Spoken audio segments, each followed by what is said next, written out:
Today, we are playing some Path of Exile 2. The goal is to do a fresh start solo self-found, of course, hardcore. Of course, you got to play hardcore solo self-found, of course.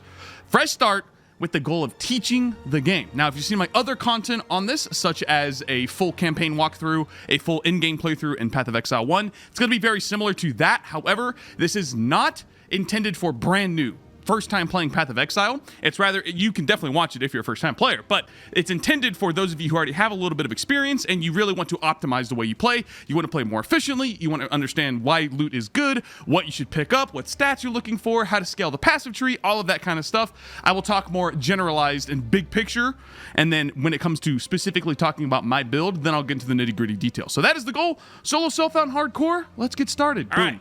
The idea is to go run and gun Witchhunter. Is that cool with everybody? Run and gun Witchhunter. Crossbow. Shooting our bullets everywhere. Our bolts, excuse me, not bullets. Bolts. Run and gun Witchhunter with new single target. Not shock burst rounds anymore. Solo self-found could be fun. I like first things first. In these clips, you're going to hear some music because I'm doing this live on stream at twitch.tv/Woolie Gaming if you want to check it out, by the way. And you're just going to have to deal with the music. I'm sorry. Number two, you see the loot here looks slightly different than you might be used to if you're a brand new player. It's because we're using a loot filter. So that's normally what it looks like.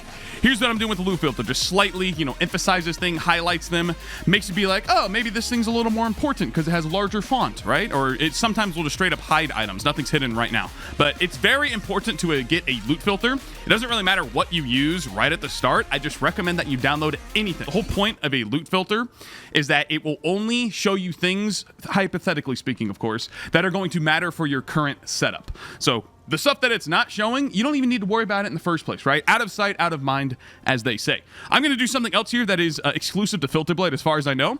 With this button press, I can go here, click campaign, and then click the class that I'm playing, and it will, if you're playing the appropriate archetype for your class, so Ranger is obviously bow and arrow, Huntress is spears, Monk is quarterstaff, Mercenary here is crossbows. So if you're sticking to that archetype with your class, aka you're not following a build guide that's like a mace mercenary or a spellcaster ranger, etc. If you're doing like the normal thing, you can just click this and then it'll automatically start showing stuff, or I guess better highlight things based on the class that you're playing. Highly recommend you do that. So in this, I'm just going to keep it all looks good to me. Armor, evasion rating, evasion, sure, sounds good. It's going to emphasize crossbows a little more. And then I'm not going to touch anything else. I'm literally just going to go over here to export to PoE and call this one SSF HC Merc. Boom. And then I'm going to do just sync on quick save. So when you go back and customize things, there'll be a little quick save button. You can just save it automatically with that. And then I'm just going to click sync or download. So long as you're signed into your Path of Exile profile, you can just do this. It'll create a new filter. It'll say uploading, blah, blah, blah. And we should be able to go now in game over here. And there it is. SSF HC Merc. Boom! Loot filter. Oh my gosh, we're so slow. Ugh. Movement speed. Oh my gosh. Okay. So the number one stat to get on boots, and actually one of the number one stats in general in the early game, is movement speed. The first roll you can get is 10%, and the first pair of boots that we happen to drop gave us 10% movement speed. There we go. Now we're 10% faster. Woo, doggy. Very important to get movement speed, though. Helps a lot. So when you get items that you're not going to use on your character, for example, a quiver, you can't use a quiver with a crossbow. It's just the crossbow itself. Quivers are for bows specifically. I know I'm not going to use this. If it's a magic or a rare item, I highly recommend that you first ID the item. If we go here to Una and we try to, that's a disenchant menu. If we go here to Una and we try to sell it, see how it's 41 gold. I now ID it. It is worth 68 gold. Normally, you're going to get like slightly increased money, but if you ID it and you hit some good modifiers, I think they have different like gold values associated with them. You don't need to know what they are. You just will get more money. And there's a very high chance, especially with a rare item, you're getting a lot more money. And money is very important. Can you see my dog going crazy? What do you think you're doing? There is a very high importance on gold, specifically money. And that is because you can go to one of the vendors. I don't have it unlocked right now. And you can gamble for items. Usually, when you're first starting out on a character, you can get a massive, massive upgrade. So the whole point is you want as much gold as possible. Therefore, don't sell items unidentified. Always use at least one wisdom scroll and then go in. For some wisdoms, I'm going to get a couple more here and we're good to go. The first thing that you'll notice is there are a lot of quests to do in the campaign. And you don't have to do all of the quests. The only ones that are required are obviously the ones that are essential for story progression. but then passive skill points. And you'll see those quests by opening up your, well, I'm in the underground here and I have no zones here. These little icons, actually perfect. So see how this icon has a plus sign next to it? That means it's giving you some kind of actual like stat progression on your character. You want to do all of the quests that have this plus sign. The other ones are just tertiary. They don't really matter at the end of the day. You can still do them. For example, I just started a fresh start solo self-bound, so I want all the support I can get, especially because it's hardcore. So I'm going to do the Mud Burrow quest over here, even though it does not have, as you can see, the Devourer does not have the little plus sign. So just keep that in mind when you're doing the quest. Makeshift crossbow again. My gosh, we just kept. Oh, okay. That's a huge moment. Okay, so plus level of skills with whatever skill type you're using. Not in this case, I'm running crossbow, so I have projectile skills. Plus level of skills is easily the most important modifier in the game on everything that it can roll on. It can roll on weapons, it can roll on gloves, on amulets, and there's some other stuff as well. But plus level of skills. Now, the flat damage on the weapon itself right here, this number is incredibly important as well, so it's not like the only mod that matters. You still need to get damage on the crossbow as well. Luckily, this rolled with % fizz damage, so we have that. So look at fragmentation rounds. Let's just show right here. So it says attack damage 20%, right? If I put on a +2, all of a sudden that 20 goes up to 24. It doesn't seem like a lot. That's a 20% increase to damage just from the plus levels alone. 20% more damage from 2 levels. That's kind of insane. Speed here, so I'm just gonna go here. We got rarity, life regen. Woo! Wait, that's a juicer helmet, man.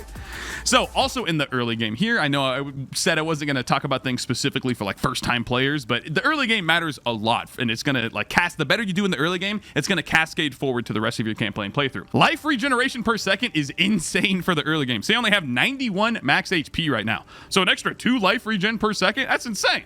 That's 2% of my health every single second. That's crazy in the early game here. So when you get socketed items on the ground like this, you always want to pick them up and save them, even if you're not going to wear them. Like I could transmute this and augment it and maybe wear it, but I'm going to save it, and especially because it's a double socket here, a chest piece, and then use it on the salvaging bench once we unlock it. This is for a fresh league start scenario, obviously. If you're already, playing the game for the first time, you're on your second or third playthrough, disregard this, but you want to save them, use them on the salvaging bench to get those very important Artificer's Orbs, because socketing your gear gets very important. Start around like Act 3 when you get some rune drops, especially to get resistances, most importantly. So, okay, the first unique item, and I'm almost certain this is very good for our build. I think this gives weapons have a base crit chance. It might be 7% or 8%, and that gives me flat physical damage on top of that. Yeah, and you get crit damage bonus. Oh my word, these are insane. So adds 3 to 9 fizz damage to attacks. My bow is only dealing 8 to 14, so 3 to 9 extra. That's like straight up almost doubling my damage. And our crit chance, instead of 5, now it's 7. And we get a little bit of damage on top of that. So these are absolutely insane drop for the early game. Thank you, Jonathan Rogers, for the early unique item. Very kind of you. All right, so here's a gargantuan tip, and thank you to the chat for pointing this out. So what we can do in the early game especially is put a talisman in our weapon swap. I don't know what the default key is. I think I changed mine. I have it on X. I don't know if that's the default. Put a talisman on, then click werewolf form. Past that, you can also get for your first tier 3 skill gem, or maybe your second, maybe the first one, you probably want to use it for your actual build, level up your skill. But for your first extra tier 3 skill gem, get Pounce as a skill. What this is going to do is you're only going to be allowed to use this on the werewolf form, so it'll automatically shapeshift you. So here's what my crossbow looks like, right? I'm just shooting crossbow, boom, boom, boom. If I pounce, I go werewolf. Look how much faster I am. Look at this. Look at this. And you get a free movement skill too. Like, it's a crazy good movement skill. And then you just shoot one time, you automatically swap back. So it's like instantaneous switching between your forms, and you're just like 10 times faster as a werewolf. Actually insane, especially for a movement skill. So that's going to be a very good quality of life here for leveling. I have to. Is it important to kill monsters to level up, or is it more important to just get to the end of the campaign? It's kind of at your own discretion. If you're, just having fun playing and killing stuff, that's the whole point of playing the game. But yeah, it is better to at least skip like, singular white monsters and stuff. You don't need to kill those guys for sure. But little packs like this, you should definitely take your time to try and get some AoE off. That's why most leveling builds will be using some kind of AoE. So they can just turn around and blast like an entire pack like that. But rare enemies, you should almost always kill them because they drop much better stuff. And then magic monsters as well. But you don't feel like you have to clear every single little pack of monsters, right? Even if I don't kill that guy with that, I'm still just going to walk away after the shot. All right, so I'm about level 11. Right, I literally am level 11, not about. And at this point, I'm just going to be cluttering my inventory, picking up all of these items. It's really just for the first few, like maybe until level 5 or 6. You're picking up magic items, IDing them, and selling them for the extra gold. At this point, we're getting enough gold from killing enemies and and the amount of time it would take to pick up the items, go to town, sell them, come back, it's just not worth it. So at this point, once you're like level 10 plus, definitely only be picking up items that you think you're going to use. Or if you kill a boss and you're TPing out anyway, then yeah, go ahead and fill up your inventory. Make a little bit of extra money. Why not? So one thing to think about when you are selling versus disenchanting, you should be disenchanting probably the rares for the Regal Shards. Regal Shards are very valuable. Unique items, Chant Shards are honestly only worth it if you are playing on Trade League to sell them to other players. Chance Orbs generate a lot of income in terms of like Exalted Orbs, Chaos Orbs, etc. when you sell them. For solo self-found, you might as well hold on to the uniques or just sell them for money. You see here, each one of these is giving me 1,000 gold. In the early game, 1,000 gold goes a long way. So I think I'm just going to sell it because I know I'm not going to keep it for the build. All right, now we give him his tools. We take out honestly, a lightning damage rune's probably better. Now we salvage all of our sockets, all of our superiors. Dang, those are good gloves. I didn't have the rare one, or the unique ones rather. And we go over here, take out all of our salvage stuff. Go, I want that. Let me sell the shield to him real quick too. Boom. Go here again. Boom, boom, boom, boom. And good to go. Did he explode his sword or what? Well, I'm crashing. Come on, man. If we lose our... Don't you dare, GGG. Don't you dare make me lose my run. I hit escape too, so we'll see what happens. This is why no one takes hardcore seriously in this game, by the way. This is the exact reason. Important crafting currency in SSF. I'd say when you're starting out, it's probably Regals, because you get a good magic item that drops. You're gonna get magic items more than rare items. You can just Regal it and then see what you get and then Exalt slam it a couple times. So I'd say Regals and Exalts are probably the most important overall. And to be careful with Exalts and these aren't close to level threshold. That's true. Yeah, you need to not just use them willy-nilly. You're not getting that many of them. But if you, for example, I just hit level 16 and I got this crossbow from the vendor, level 16, so it's currently the best base type I can use and has +2 with % fizz on it. This is a very good crossbow, which is why I'm waiting for a Regal Orb. So I can either get rare items, salvage them for Regal Shards, I can get a Regal as a drop, or more importantly, or more easier, I should say, I can just use the Temple League mechanic to slam this thing with a Regal and see what we get. It's almost definitely gonna be an upgrade though. But yeah, that is true. You don't want to just Exalt willy-nilly on every item that drops. You want to make sure that you're using it on a base type. If you're playing an attack build, that'd be your weapon. If you're playing a spellcaster, your staff, your wand, whatever, you want to use it on a base type that is very close to your current character's level. Crazy. I probably couldn't have said, so I'm not going to say it. We're fine! Hardcore moment. Uh-oh. Wait. Okay, we're good. Okay. Tripping is such a fun mechanic. Oh yeah, I love tripping on the ground and getting stunned for 4 seconds when I take 0.1% of my HP as damage while sprinting. All right, watch this, gentlemen. Watch this. Regal Orb coming in hot. All we need is to get flat fizz, flat lightning. Honestly, any flat Ellie would be good. Any flat damage would be good. And then attack speed, crit damage, crit chance actually is not that good because we have these gloves still. So it just puts our base crit at 7%. So flat damage, boom. Accuracy, light radius was not on the menu. Crit chance! Double socket. We're going to slap on a lightning damage. 1 to 10. Boom, boom. That is our upgrade, gentlemen. Look at that bad boy. Now you start laughing, huh? Laugh at me now. Look at this bad boy. All right, we're going to exalt our weapon. Let me see. It doesn't remove anything. What do we get? We got lightning damage. Oh, baby. That's a juicer. Exalted Orb. All right, this is the last Exalted Orb we needed, gentlemen. Can we get a flat anything? Boom. Flat fire, the worst roll possible. It's still damage. Damage is damage, gentlemen. Have you ever played Last of Us multiplayer? I have not, no. I haven't even played Last of Us. Never owned a... Actually, I owned a PlayStation one time, and that was... My brother and I had very close birthdays. Our parents gave us the choice to either get a PS2 or an Xbox, and we chose PlayStation at first because we had played Dragon Ball Z Budokai at our friends' houses before, and we were like, oh, we like Dragon Ball. Let's do that one. We beat the entire campaign that night, and then the next day, we woke up and exchanged the PS2 for an Xbox. Never look back, baby. Never look back. Xbox gang all the way. Halo was the game to have. We were the cool kids on the block. Everyone wanted to come to our house to play Halo split screen. Dude, Split Screen Halo was so much fun. When you start to get your Gem Cutter Prisms drop, as I just got my first one here, these are very valuable. They add 5% quality on a skill gem of your choice, up to 20%. So 4 Gem Cutters Prisms equals 1 full quality skill. If you hold the Alt key, you can see the effects that quality will have on it. In this case, Galvanic's quality is very good. However, you can look at it. It says adds 2 fragments per shot. That is at the max of 20. So I need 10% quality, aka 2 Gem Cutter Prisms, to actually get any benefit whatsoever. If I put one singular on here, it'll do nothing. 10%, I'll fire 1 extra shot. 20%, I'll fire 2 extra shots. So it's not in my best interest to use it right now. Sometimes it's going to be the second slot. If you hold Alt, it won't be on the first one. So click here. You can see that you get an additional strike, but same thing here. It only happens at 20% quality for 2. So that means 10% and 20% are the break points. If I put only 1 GZP on that, it won't do anything. So I'm just going to go ahead and slap it on Galvanic Shards for right now. And yeah, we're gonna have to wait for another GCP to make use of it. First Dryad, Dyad. Here we go. Plus 3 attack speed. Plus 3 attack speed, Fizz. Oh, bussin'. Then I'm gonna use that. Boom, boom, boom. Look at that upgrade, gentlemen. Look at that. Boom. Plus 3. Oh, have an Exalted Orb. Okay, here we go. Okay, we got Fizz. We got Fizz. Don't laugh. We got Fizz. It might be the worst roll humanly possible, T9 Fizz, but we got Fizz.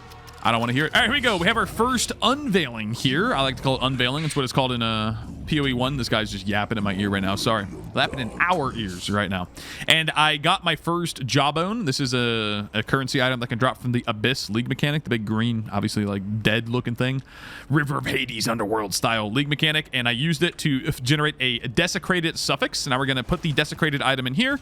Reveal it. It's going to give us a random suffix. You can't see the last one here. I got crit damage bonus. Out of all of these, I would definitely take this because we're still using these gloves here.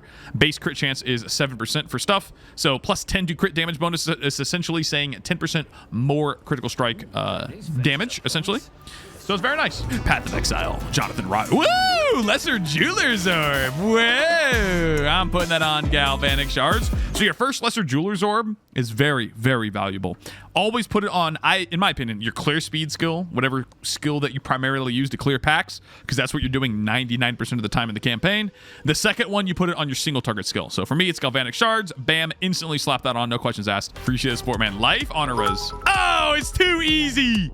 So honor resistance is by far the most important stat to have. If you're really struggling, if you're getting very annoyed with the Trial of Sekhemas, I can almost assure you, if you don't have max honor res, that is the problem. You need 75%, just like all your other resistances.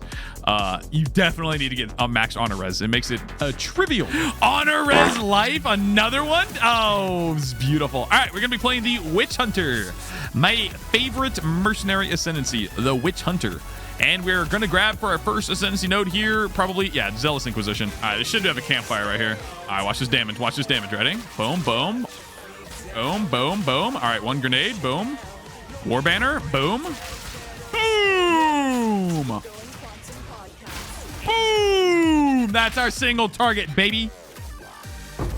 So there's the guaranteed Lesser Jeweler's Orb. It's in the Olorok campfire here. The checkpoint is usually going to be right where the town is, just down on either one of the sides. I think the town exit's going to be up here. And then, bam, you get a guaranteed Lesser Jeweler's Orb. I'm going to slap this on my single target damage skill, which is Storm Blast Bolts. Put on Concentrated Area, and we're good to go. Let's go. All right, here's the monkey, gentlemen. Can we do it? I don't have that much damage. It means we're going to be dodging for quite some time. Let's go. Oh my gosh, you can take it. I would have been dead. I would have been dead.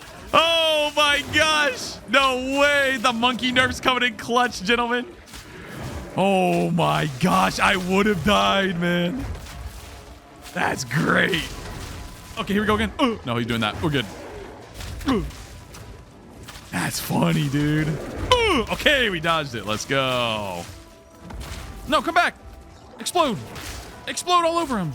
What? Yeah, I really need an explosive shot, gentlemen. This is bad. Honk.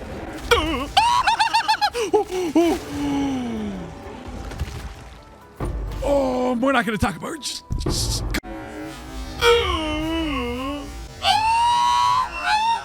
Wait, did that rune actually save me? 15! I actually would have died. 15, dude. The life rune saved me. Wow. All right, bunk, bunk, bunk, bunk, bunk. All right, boom, boom. GCP huge. That goes on to Galvanic Shards. You see here we have 5% quality on Galvanic. It has no extra fragment per shot. I put my 10% quality on. We get 1 extra fragment. Very nice. All right, Mirage Archer. So now we have our single target automated.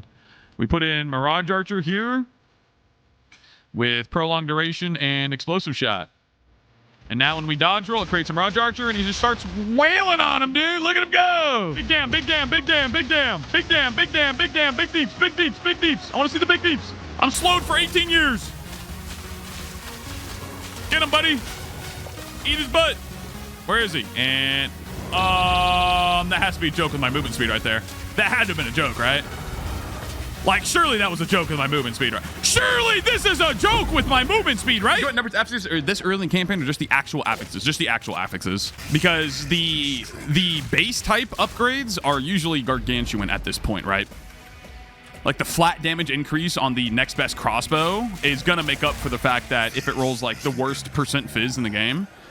But if my current crossbow has like, you know, a slightly better tier of percent fizz, but the base stats are lower, it's still probably going to be an upgrade to use the next best base type, you know? Hello? All right, we have a prismatic ring. Oh, I have an alchemy. All right, here we go, baby. Come on. I got a res, though. I mean, I got a res. I can't be upset about that. Did we lose a little bit of damage and put it on the right side? I think so, dude. I think so.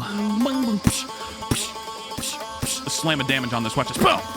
Oh, it's a res. Oh, shoot. I didn't see it had an open... it has an open prefix as well. Wait, this is crazy. Wait, this ring's crazy now. Look at this bad boy. Look at that. Double res, including chaos. Oh, baby. Give me another alch on that bad boy. Or give me another exalted orb on that one. That's crazy. Yeah, that's pretty good damage, actually. Big targets are much better for this. I will crush you. Ooh, that was not good. Yo, we actually have decent damage. Let's go. He's so big. Should get him here. Yeah, get up. Seriously. Nice. All right, not bad. I didn't have to worry about the phase that I was scared of. The big spinny laser beam. Yay, we did it. Can I get reduced area of effect? Oh, what? Huh? Logging in, dude. I'm logging in. What the heck? All right, where's this going? Galvanic probably? Or Storm Blast? Do we want this on our clear or on our... Yeah. Let's go. What's this do? Oh, it's a... Oh, no. Oh, no. Oh, gosh. Oh, jeez. Oh, gosh. Oh, jeez. Yo.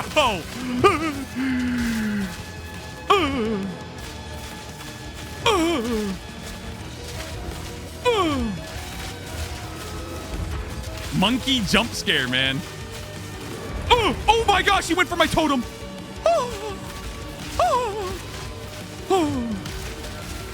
Yeah, I think we got him. Oh my gosh. Don't ever do that again, monkey. And spoon. Come on, baby. Percent fizz. Woo! Oh my gosh. 102? You shouldn't have. What the heck? Hello. Wow. All right, watch this, gentlemen. I'm going to hit. I don't know. Ah! Oh, it's percent. It's hybrid. Let's go. All right. Cold damage. All right. It's not flat fizz, but it's hot. Yeah, I'll take it. I will take it. This is a big upgrade, gentlemen. I don't think I have an iron. We can always replace it. Just put in cold for now, I guess. No other flat damage, really. Oh, wait. Pin? Oh, heck yeah. Put that in there. Let's go, dude. Look at that. We got some pin. We got some cold damage. I'm happy with this. All right. Hit plus levels. Come on, baby. All right. Let's kill this chump.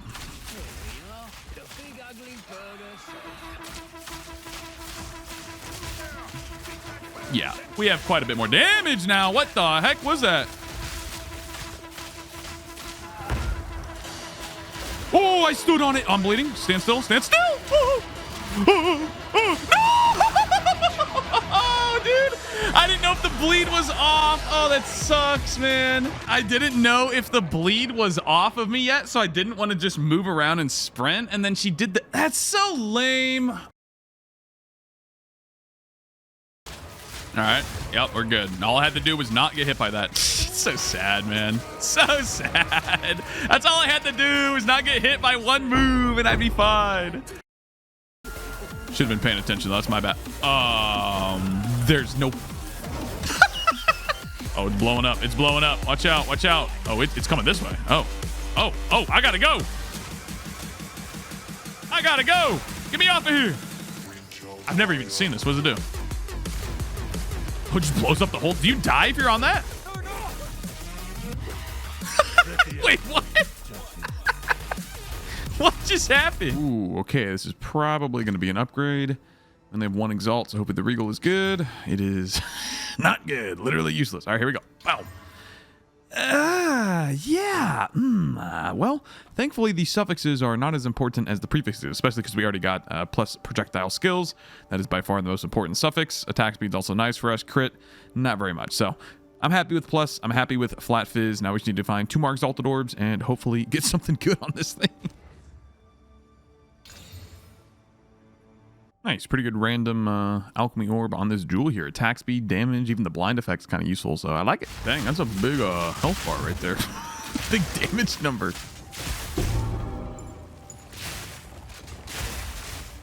That's incredibly lucky to get both Barrias from the same enemy. Wow, I've never had that happen. It says an open prefix for a life slam. Yeah, this one's pretty good. Has implicit res. Has all 3 res actually on it with rarity with a little bit of strength. This one has double all res, so 16 all res with the attributes, with the strength. It's a very tough choice between these two, actually. Jeez. I think the all attributes makes this a little more valuable for me. But this one has a ton more resistances. A ton more. 24 all res, essentially, this one thing says minimum. A little bit extra cold, a little bit extra fire. Yeah. Yeah, I'm pretty sure this one's the play right here. Boop. Let's look at my current rings. It's definitely better than my left ring, the topaz ring, but I think I need this amulet on first for those all attributes. Let's put this one on. No, we don't lose anything. All right, so I guess we did not need the dex nor the int. Interesting. All right, so now we have much better resistances. Look at that. Look at the difference there. Boop, boop. Very nice. Nice. We got our first Jin Barya here. We can do our 3rd Ascendancy trial. I'm not going to do this for a little bit of extra time, though, because these are quite difficult. So probably once I'm done with the Interlude Axe and then I'm in maps a tiny bit, then I'll come back and get my 3rd Ascendancy. All right. We got 3 Exalted Orbs. Let's see what we get. 2 empty affixes. Number 1, fire damage. Number 2, lightning damage. Well, it's actually not that low, but is this bow better than my current one? If I quality it up and I socket it, yeah, actually, I think it is. Yeah, we're going to do that. So we go like this. It's 40 to 122. Then we go to augment tab. We have 2 greater iron runes. Boom, boom. 54 to 166, but then you factor in the lightning damage as well and the additional bolt and the +2. This is definitely an upgrade. And we can just like look at the skills here. Galvanic's 550. Now Galvanic is 606. Very nice little upgrade here. Oh my gosh.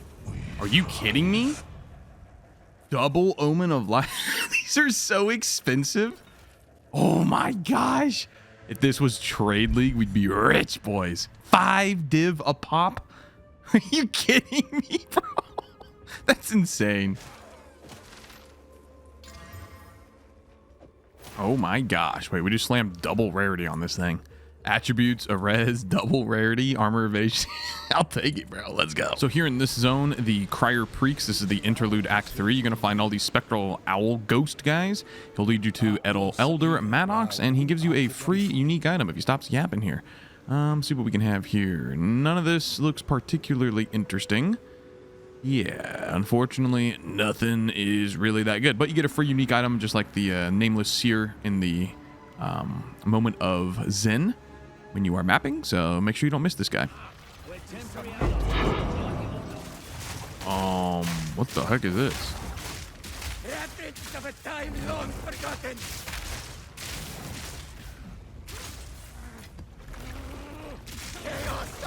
Is he dead? Nice, man. Good bug. Good bug. All right, let's see if we get some damage on this thing. It's 1 open suffix, 2 open prefixes. So I have 3 slams. Number 1 is Mana Leech. Okay. Well, not what we're looking for. Number 2.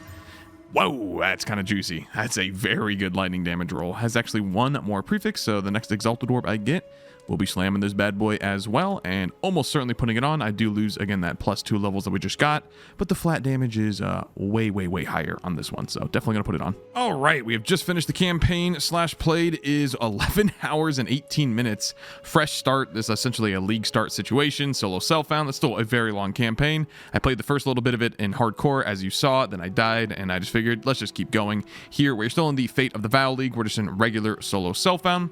Here are our resistances. Not looking too bad. We're definitely gonna have to get that lightning res up as soon as possible here in maps. Basically, you can get a rune socket here, get an extra 14% once we get one there. You can also swap out one of my cold res runes. Yeah, right here. This could go over to maybe lightning res as well if we need to. I'm actually kind of going magic find right now, unintentionally. We have 93% rarity at level 64. That's kind of insane. So I'm expecting quite a bit of exalted drops, maybe a few greater jewelers here and there. So I'm looking forward to getting into maps here. I'm going to wait until I get on stream again for the next day. As much as I want to play right now, I'm going to be patient. And things are feeling pretty good overall. I have Eternal Rage going. I decided to temporarily disable Mirage Archer and try out Eternal Rage. Once I have enough spirit, I need quite a bit. I have 33 on the chest here, so we need basically an extra 57 spirit before we can turn back on Mirage Archer. But for right now, the single target setup is using a mortar cannon like this with explosive grenade. Then I am storm blast bolting all over the place. Then this will shoot the grenade and proc all of these bolts.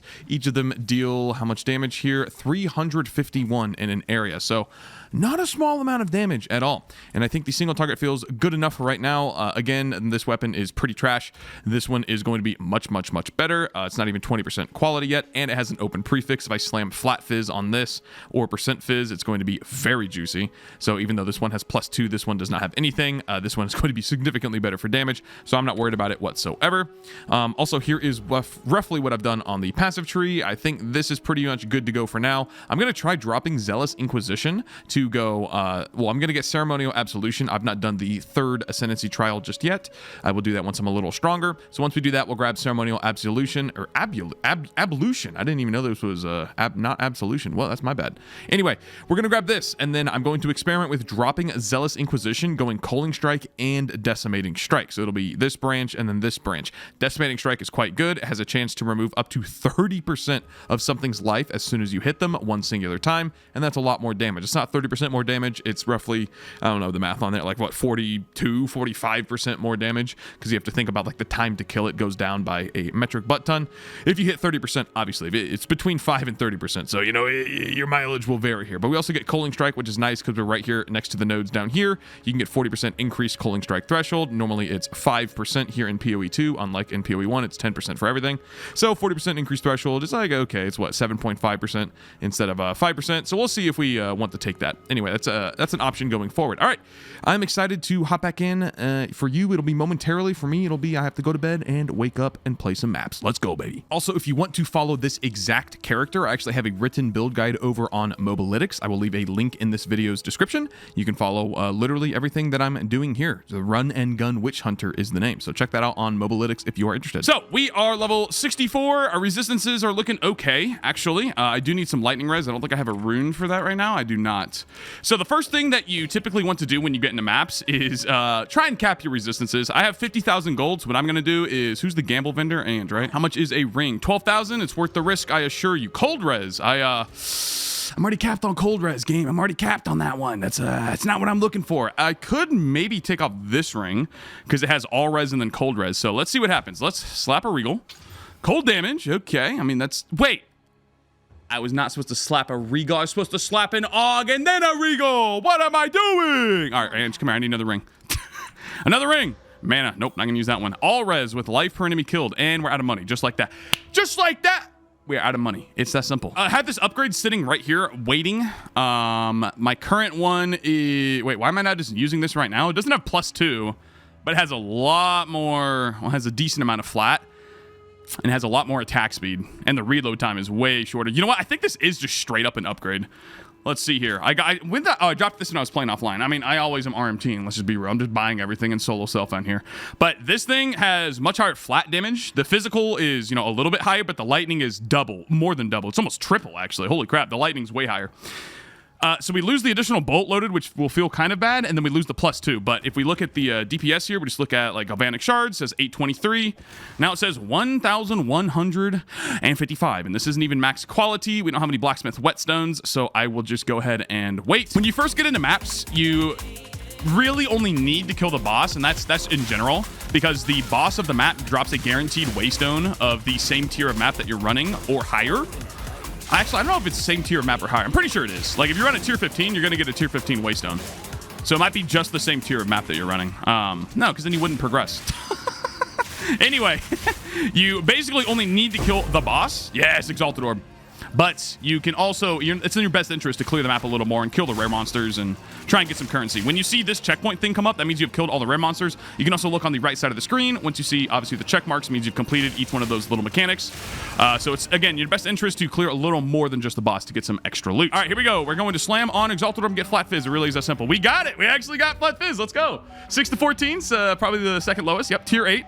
We got tier 8, but we still got Flat Fizz. This is definitely a sizable upgrade over our previous crossbow now. Very nice. You're getting unlucky with your map drops. You have no tier 2 or higher's right now. I've only done 2 maps, let's be real. But if you want to steamroll the content, you can just literally buy all the maps from Doriani here and then take them over to your Reforge bench. And 3 to 1, boom, you get a tier 2. Boom, boom, boom, 3 to 1. And you can do this for all of the tiers as well. Make sure that they are ID'd. That's the only thing. I think they can be different rarities. They just can't be, like, watch, if I put a common one in here. Yeah, so I have 2 magic and a common. They can be different rarities. They cannot be unidentified. So just identify them, and then you can roll them into tier 2s. It's a shame that then they made they fall. Oh my gosh! Are you kidding me, dude?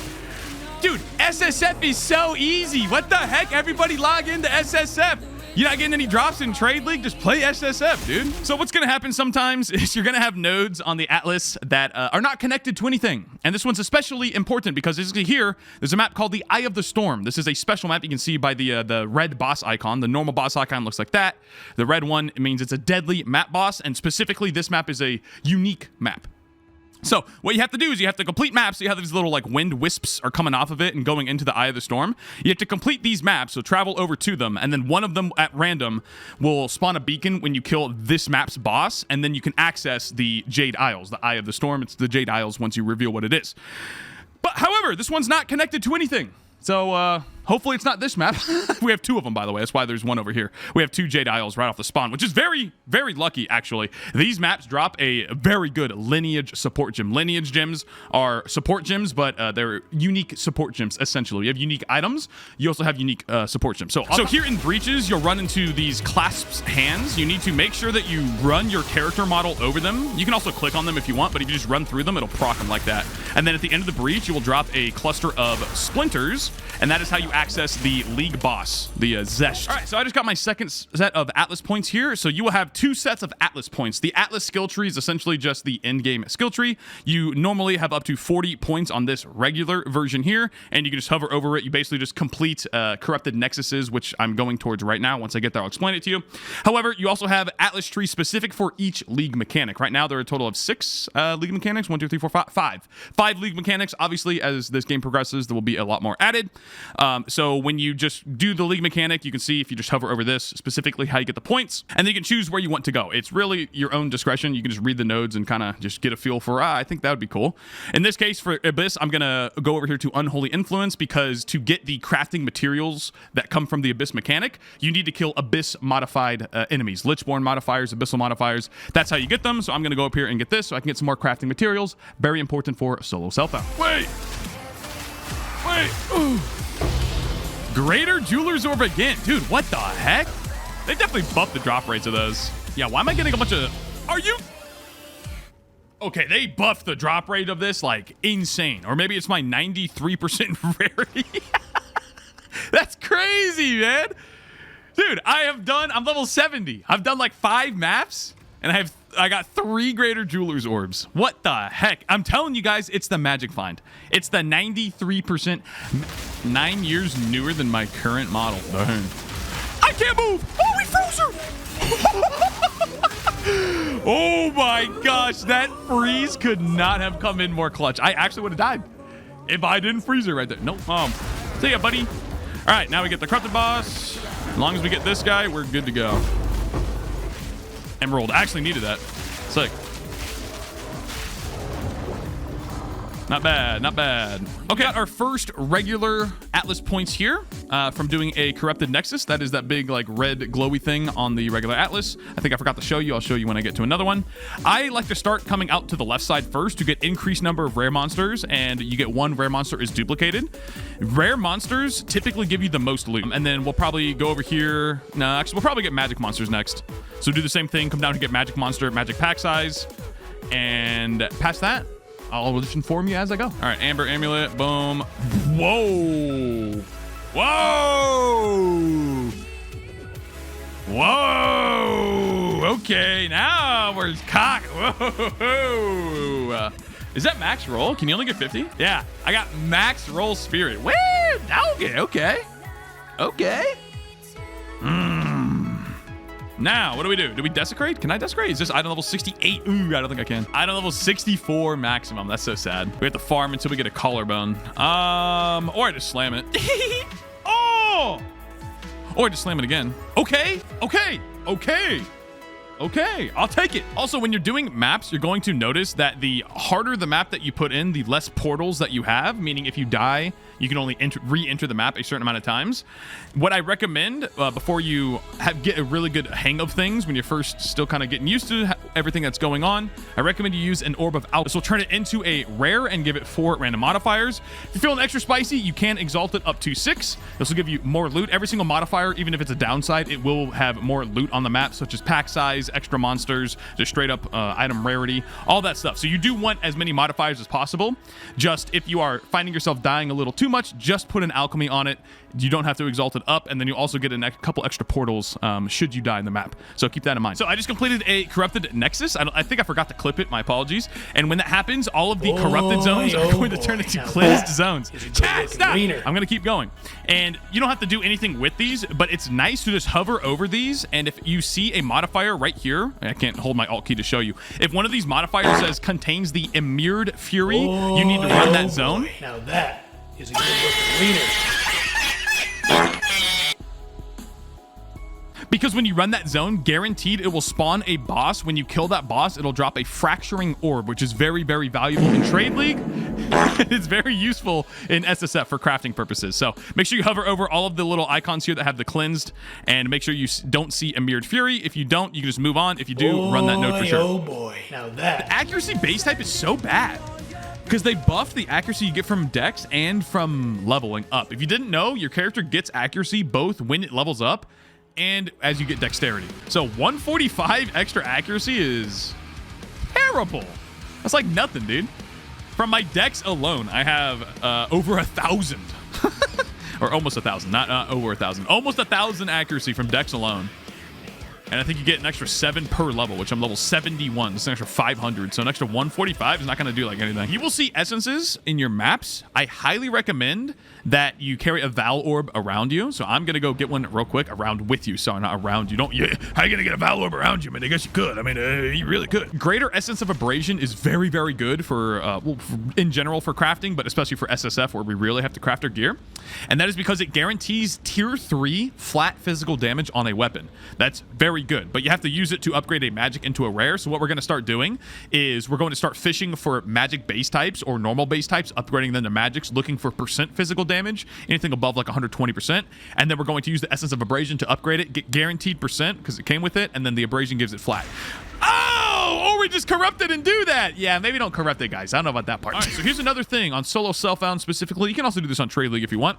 I recommend keeping all rare jewels that you are not planning on using. And then if they are obviously not good, you don't really care about them, do 3-to-1 at the Reforged station. You'll get a brand new rare jewel of that same base type with new mods. In this case, we got, unfortunately, I mean, LE damage is pretty good. Actually, I want to slam this. I'm slamming it. Watch this. And I went, oh, I missed. Hold on. Boom. Attack speed. Damage attack speed. Baby, is it better than one of these other jewels that I have? This one has LE damage and regen rate. Yeah, I think I'll take it over that. Boom. That's why you want to keep your Reforges. Walking forward, that was great, eh? Extra damage is lightning. That's what I'm not captain. I was like, oh, man. There has to be something going on here. Yeah, we are 57 lightning. That would be the reason why we died there, gentlemen. Extra damage is lightning on the map with crit chance. And we're not capped lightning res. 74 resist versus 75. It's not that important. It's about a 4% damage reduction.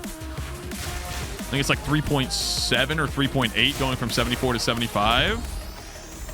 75 to 76 is about a 3.9 damage reduction.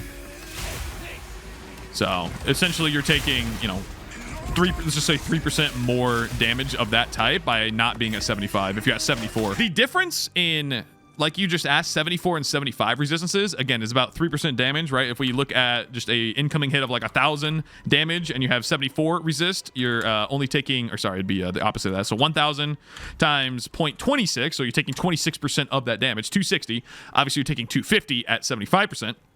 The difference between those is 10, and the difference between 10 divided by 250. 4%. So it's about 4% more damage. Is that how you do the math? Or do you do 250 compared to 260? You do that. So it's 3.85. 3.85% more damage. If you're sitting at literally 74 instead of 75% of a given resist, you are taking a 3.85% more damage. So if you go from 57%, like let's do this here. So if I have 1,000 damage incoming, so I'm taking 430 off of 1,000 instead of 250. So we are literally taking 72% more damage. I'm taking 72% more lightning damage simply because I'm not capped resistances right now. So that's really bad. That's really bad. It's very hard to generalize value on gear. In this game, it's a little bit easier than PoE1 because plus levels of skills exist as a modifier.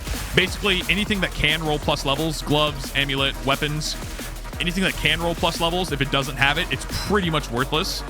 On boots, that same thing holds true, but for movement speed. If a boot does not have movement speed, it's pretty much worthless. Doesn't matter how good the other mods are, it's not going to have nearly as much value. It's exponentially more valuable. So plus levels on anything that can have it, movement speed on boots. Aside from that, it gets a little tricky to determine something's value. A lot of it comes down to like, what are most people playing right now? What's the meta setup, meta build? There are a lot of factors. It just takes time though. 10 all res, 40 rarity, life mana per hit for 1 ring slot. Yeah, that's not gonna fly. Why is it on an emerald ring base? Dude, these devs are trolling. It's on a prismatic in PoE1, so at least you get all res on the implicit. Yeah, these devs are trolling. Blow them up. Thank you. That was weird. Karui Beacon. There we go, gentlemen. All right, so that Karui Beacon that we just touched, it's kind of hard to see who's right behind him. The Eye of the Storm dissipates, which means when we go out here and we look at our atlas, we can now access the Jade Isles. It requires a tier 6 Waystone or higher, so we have to wait a little bit. You can see right here at the bottom, it requires Waystone tier 6, but this has a chance of dropping a very, very, very juicy lineage support gem. Hopefully we get it. We'll have to see. So when you get a Rogue Exile spawn randomly, there's a chance if they're near an abyss that they become void touched. And when you kill them, yeah, so that was not a void touch one, unfortunately. They drop a unique jewel that is exclusive to Abyss that has some very good stats on it. We unfortunately did not. That Rogue Exile was just outside of the Abyss to be a, I don't know if it's called Lich Touch, Lichborn Exile. So I am locked right now. I'm not getting higher tier Waystones than my current ones that I'm running. So I, again, bought all these things from Doriani. This time, though, I'm going to reforge into the next highest tier, which is 4 for me right now. I literally have nothing above a 3. So we're going to slam that. Yeah, let's double mod it. Why not? All right, reforge again. What do we get? Boop, boop, boop. We get crit chance, damage against rare and unique. Wow, that's actually not bad. And then we slam on damage. Hey, wow, okay. This is actually pretty good. This is essentially a 24% increased damage jewel.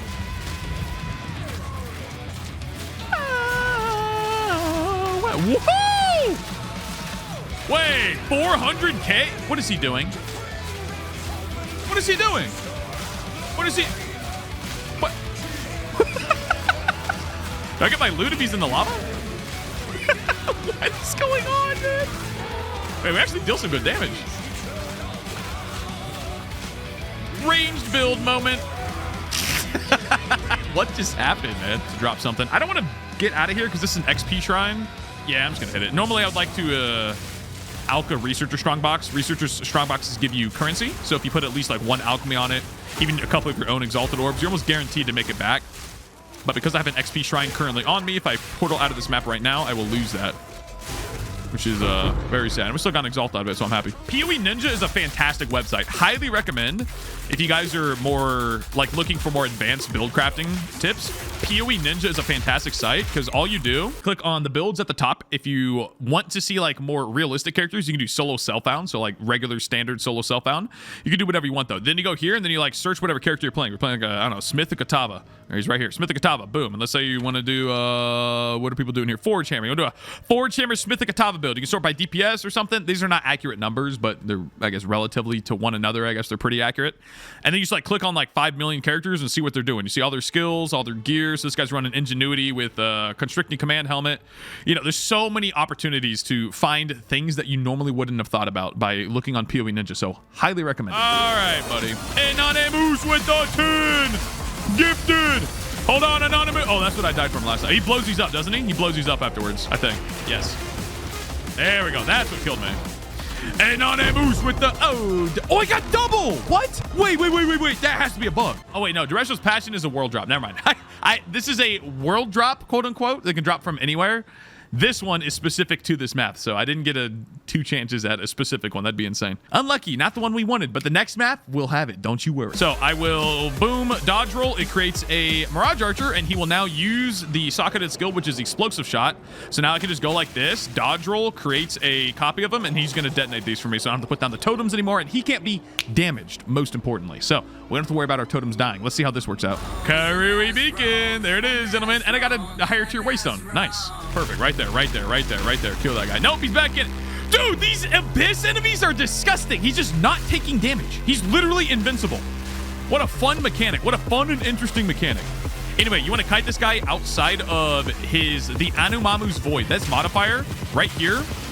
You kite the enemy outside of it because they drop significantly better crafting materials. And it's, oh my gosh, I tanked it.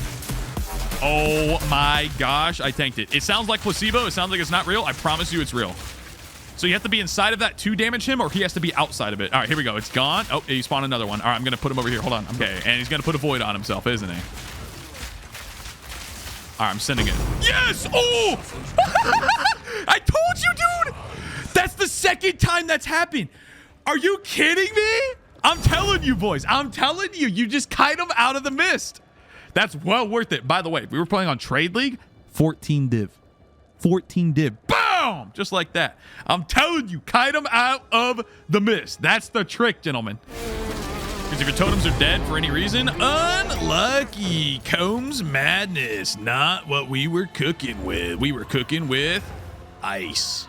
Ice cold Combs madness. So we're doing the 3rd Ascendancy trial here. Not the last one, but this is still going to be pretty long and pretty arduous.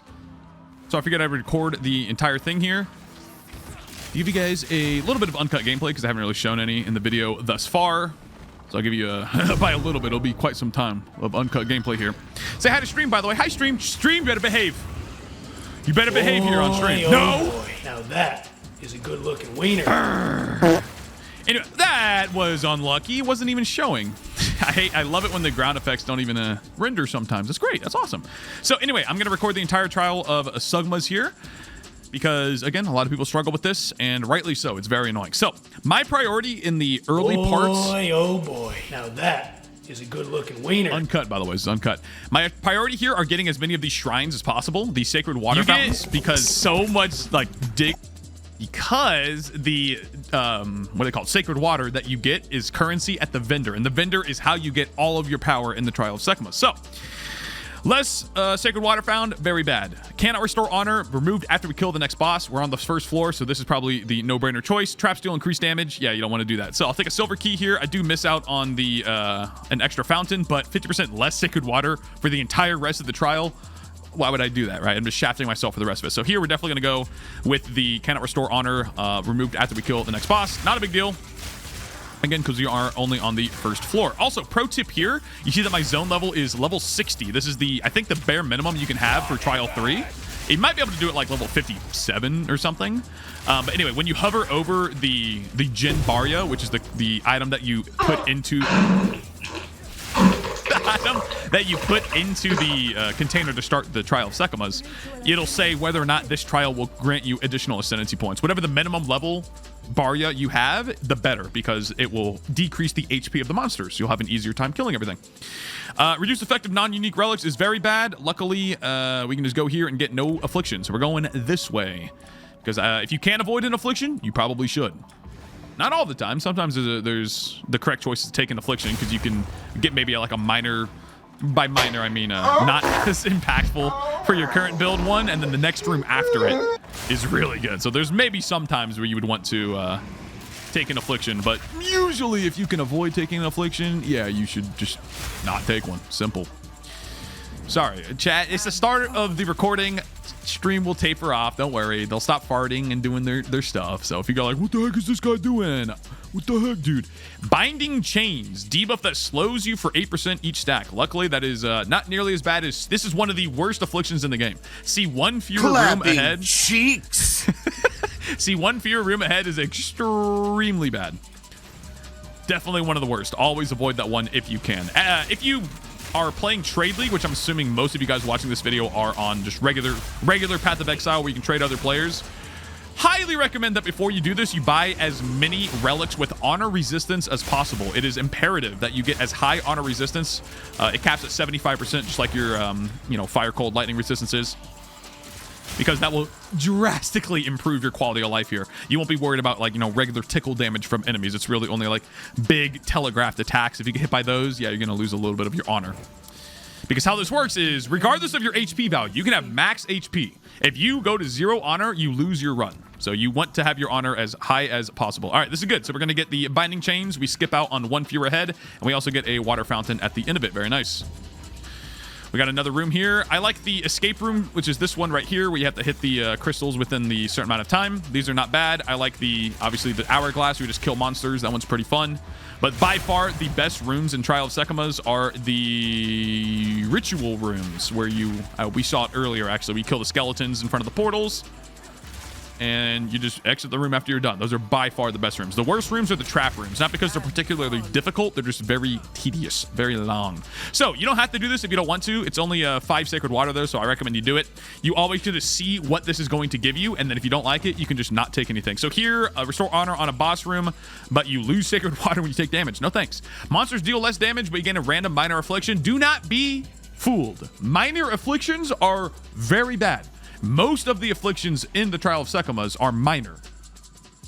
They're terrible for you. There are some awful afflictions.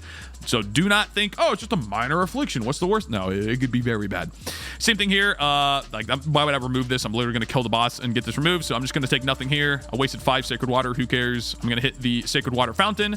You could do this. Greatly restore your honor. I'm not missing any honor, but if you're later into your run, like say this was the final boss of the entire run, maybe I need to restore my honor and then, just YOLO the affliction. Hopefully it's not too bad for me.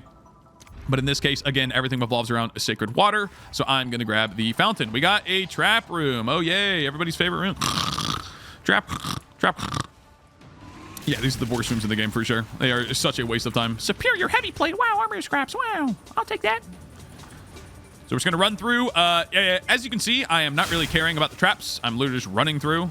And that's what I recommend you do. It's the same thing with the Labyrinth and Path of Exile 1. A lot of people fall into the trap of, no pun intended, but they fall into the trap of they have to be very slow and careful around the traps or else you're going to die. No, if you just run through them, you'll be fine. It's just as long as you can aim your character's movement properly, you'll be perfectly fine. I'm actually more concerned about getting hit by an enemy and tripping and then getting hit by a trap than I am just getting hit by a trap. So just keep the speed going, the violence, the speed, the momentum, and you'll be good to go. All right, I'm just going to wait for that. See right there? That was a time that I had to back up because the spikes would have hit me for sure based on the timing of them all. Hey, man, I swapped to your worker product setup. My tier got exponentially better. I'm on a 15 budget. It's none of the expensive lineage. Good. I'm glad it got better, dude. I'm glad it got better. Yeah, the constricting command helmet is not nearly as good as it used to be. The previous patch, you could be surrounded all the time. The minimum was 0 enemies, not 1. So when they removed that, basically Galvanic Shards lost all of its benefit from the surround helmet. So I think the new setup is... I'm glad it's better though, dude. And I'm going to modify the mobilytics. Again, for anyone watching the YouTube video into the future here, check the mobilytics link in the description below if you want to follow the written version of this build guide. But I'm going to modify that build guide today, right after the stream. I think I'm dropping totems entirely. Instead of we're using Mirage Archer. Wait, he's not active. Where's my Mirage? There he is. Never mind. He's active. He's active. So this guy, you can DPS him while he's doing his big explosion. Just stand on the edge of the arena, as you just saw. He'll do a triple cascade. Boom, boom, boom. Big explosion. Stand over here. You won't get hit. You can DPS him if you're a range build. Melee builds, get wrecked. We love melee in Path of Exile. All right, here we can talk to Balababa. This is our first merchant. If we don't see a merchant before the boss kill, you will always get one guaranteed afterwards. And we have some pretty interesting choices here. Actually, we literally have one good choice, in my opinion. This is okay, Silver Chalice, but the main juice, you and your minions deal 50% more damage. That is absolutely one of the best relics, or not relics, sorry, boons. One of the best boons in the game. It says it right here. Don't know why I said that. Also, monsters have less life. Oh, I don't have money. No. So 50% more damage is very good, but 30% less life is actually like 45% more damage. If you like, factor in the time to kill it, I think it's like 40-something. It's 40-something percent. So this is really good as well. But the rest of these are pretty garbage. I could take this. Next minor boon is a major boon, but it's kind of funny. The minor boons are typically better than the major ones. There are a couple really good majors. There's one that straight up says you cannot gain any afflictions anymore. You can still go to all the rooms that have afflictions. You just won't ever get them. That one's insanely good. That's a major boon. But otherwise, I think I'm going to save my Sacred Water because this is a, more than just this floor. So I'd rather just save it. It'll carry over to the next floor. And if we get a merchant, we can get something much, much, much better. Like Harefoot gives you 40% movement speed. Very good for the trials here. All right, we have Gold Key. Change, restore, honor. So these aren't relevant. What we want to do now is look at the afflictions. The afflictions are so much more important. So monsters do more damage? No. Reduce light radius? Actually not a big deal. Merchant prices? Very bad. Gain a affliction when you venerate a shrine. I love you, baby. I love you. And this one's actually not terrible. So taking physical damage means it's mitigated by your armor and it's mitigated by your honor resistance. Because it says take damage and that's going to... Is the baby coming up here? The baby's coming up here. All right, never mind. We have a baby interruption. Hold on. There's a cute little baby coming up who did not nap. She skipped her nap time. You guys that are going to have kids in the future, you have kids now, you already know, they're going to skip nap time sometimes. Did you skip your nap time? Are you going to go to Baba's house? Yeah. And you see the chickens? What sound did the chickens make? I love you. No, you can't touch Daddy's keyboard right now. Mama's gonna have to come get you. Mama! You're gonna have so much fun. Can you say hi to everybody? Hi! Hi! Hi, everybody! Hi! Can you say hello? Can you wave? What am I, baby, though? I'm going in.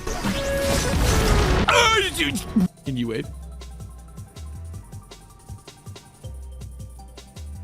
I don't think your mama knows you're up here. I don't know what she's doing. Can you go downstairs and say hi to mama? Yeah, I'm wearing the headphones. That's right. I'm wearing the headphones. You want to wear the headphones? No, Daddy wearing the headphones right now. I need you to go find Mama, okay? Okay, go find Mama. I love you.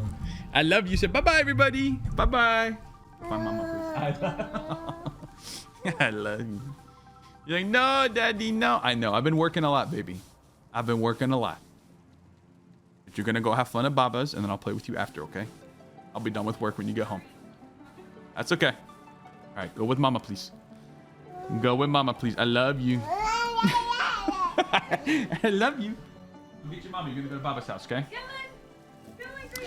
Okay, so I'm not capped honor res though, so this 87 damage might bite me in the butt. This does damage your honor, by the way, so it's going to be mitigated because it's physical damage by your armor and your honor res, but then this will take a portion of my honor off.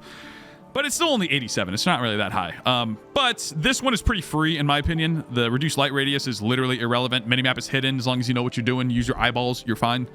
So it's probably going to be this one, especially because it's a large sacred water fountain. Heck yeah, dude. In this case, I could restore the little bit of honor that I'm missing, or I could just take a gold key. But this is an escape trial. This is when I find... The last thing I look at, by the way, is right here, what the actual room type is. First thing is I look at afflictions, then I look at the reward, and then I'll look at the room type, the actual, mechanic that's going to be inside of it.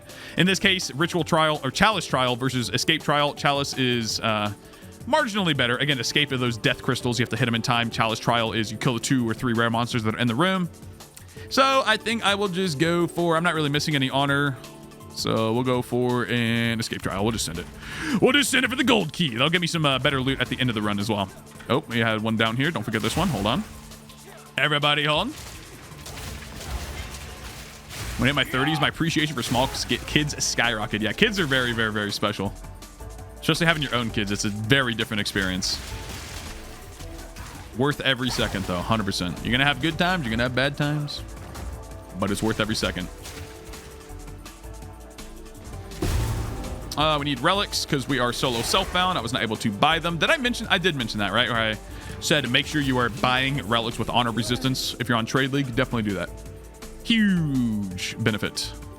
Gold key. And then we go over here. Click on the... Oh, we got a merchant over here, but we have to do increased merchant prices. This applies to the entire rest of the run, so we're not going to do it. We can always get a merchant at the end of the boss fight, so I'm going to continue going this way.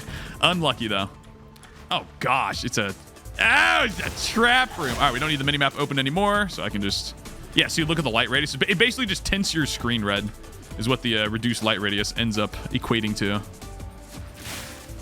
So again, all you have to do is use your eyeballs. I mean, you're going to be running into dead ends a little bit like that, but for the most part, it's fine.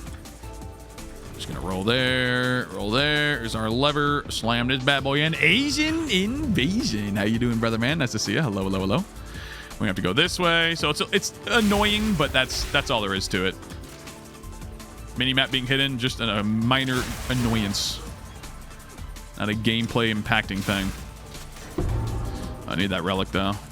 Because once we get to the 4th and final trial of Sekhemas, oh, buddy, I'm going to need some good relics. I am not running into that without capped honor res. In fact, I might just farm up the Trial of Chaos.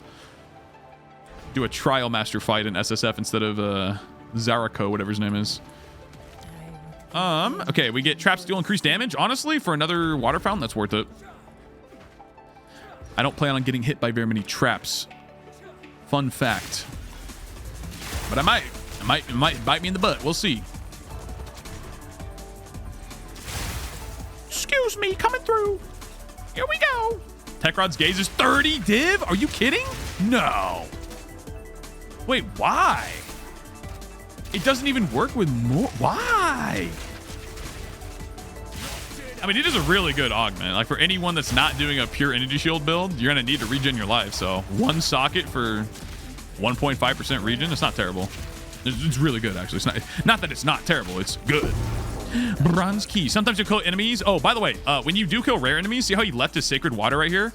You have to run over and pick it up. So don't forget that if you're killing a bunch of rare enemies. So you're right there. So boom, sacred water right there. I like to play fast, so I usually will, skip some sacred water, but it can add up a lot if you are not picking up all of it. All right, trap cannot restore honor. Removed after killing the next boss. That is definitely where we're going because we're still really good on honor. Although the next boss that we fight can remove a lot of our honor if we're not careful, so we'll just be careful. Simple. Simple, really. I'll just be careful. I wanted to buy 2 for my chest. Well, you can only use 1. It's limited to 1. How much? 30 div? My gosh. Divs are the new Exiles. They really are. Trade League economy is getting messed up.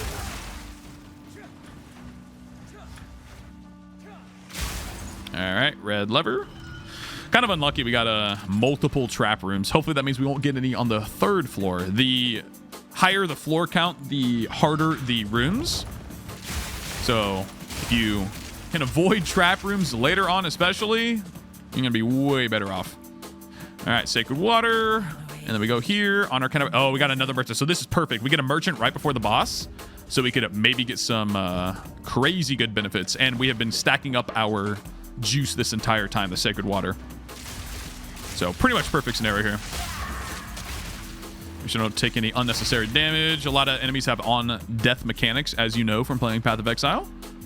So sometimes it's better, especially in Trial of Sekhemas, just take your time when you kill something, wait a couple seconds, make sure it's not exploding, doing something stupid, because these devs don't know how to balance properly, and they think that making everything just be more dangerous on death is the best play. And sometimes it bugs out, right? We are early access, so sometimes it straight up does bug out where something that should not be active is like this guy. Is he going to blow up? No, it's just a death animation. Anyway, you like kill something and you think that the current effect will be canceled. Nope, it doesn't get canceled. Then it hits you and you're like, well, that's cool. That's cool, dude. Hakashin, thank you very much, man. I appreciate that. Happy New Year to you as well. All right, we had 1,000. Ooh, wait. Okay, nah, 2 merchants is definitely better. We got a large fountain down there. It gives us like 300 versus only not even 200. But we definitely want to see 2 merchants here. Again, I don't have to spend my money at this merchant. I can always just save it for the one that I'm going to get after the boss kill. So if there's nothing good here, I'll just save the money for the next one. The chances of getting nothing good for 2 in a row, very low. All right, best room in the game right there, the ritual room. What do you have? Merchant prices. Okay, if you see this boon, always buy this first because this will make everything else cheaper. So we got 2 really good ones, Hairfoot and Silver Tongue. So I'll buy Silver Tongue instead of 280. Now I'm spending 140, and it lasts for the rest of the run as well. I could do Flooding Rivers as well. Going Orb, this is kind of a bait. If this thing said when you go below 20% of your max honor, it then procs and restores 50% of it, it'd be great. However, it's only for your life or your energy shield. Oh no, it is actually only your maximum life. Yeah, so this thing, if it said honor and it procced, it'd be okay. It does not say that though. All right. We likely won't need more Sacred Water found, but we'll take it anyway. Why not? I definitely don't need reduced or increased honor restored. We'll take more water, honestly. Boom, we just took increased water found, so screw it. Let's go. Look how much faster I am, too. Holy moly. Holy moly. By the way, my boots currently have 0 movement speed on them. 0. So if I got decent boots, it would not look this fast, but it'd look pretty dang fast. This is just with 40%. All of the movement speed on my character is from the passive tree right now. So if I got boots with at least 25% movement speed, I would be looking... not, again, this fast, but pretty close, man. Pretty close. I'd be schmoving, man. SSF things. Just SSF things. Where's my Mirage Archer? There he is. Take him out. All right. Now we have the boss fights. I just have to make sure that I don't do anything stupid and take a bunch of damage when I shouldn't be. And we're good. And we are good. So we're going to go ahead and set up everything here. Actually, I'm going to just go for one at a time. Could try and overlap it. All right, send it. They shot the other one. Oh my gosh, we one-shot him, dude. Let's go. That's that 50%. All right, so always stand away. When you kill these guys, see right here? These things right here. See? The little freaking turrets on the side of the map will start shooting you when they die. It's the dumbest thing in the world. So always back up after you kill these guys. Do not just walk right in. You will lose quite a bit of honor. Also, we have 1,000 Sacred Water. All right, that's, I don't even need to look for anymore. 50% reduced merchant prices with 1,000 water. We're chilling, dude. That's a relic. We don't need to worry about that. Additional room ahead is insanely good. More defenses. I mean, I might as well just buy everything, right? When you take damage from a hit, you gain. Look at that. Look at, I didn't even know this existed. This is a major boon, by the way. The minor affliction is you remove like 20, 30 Sacred Water when you get hit. I think it's 20.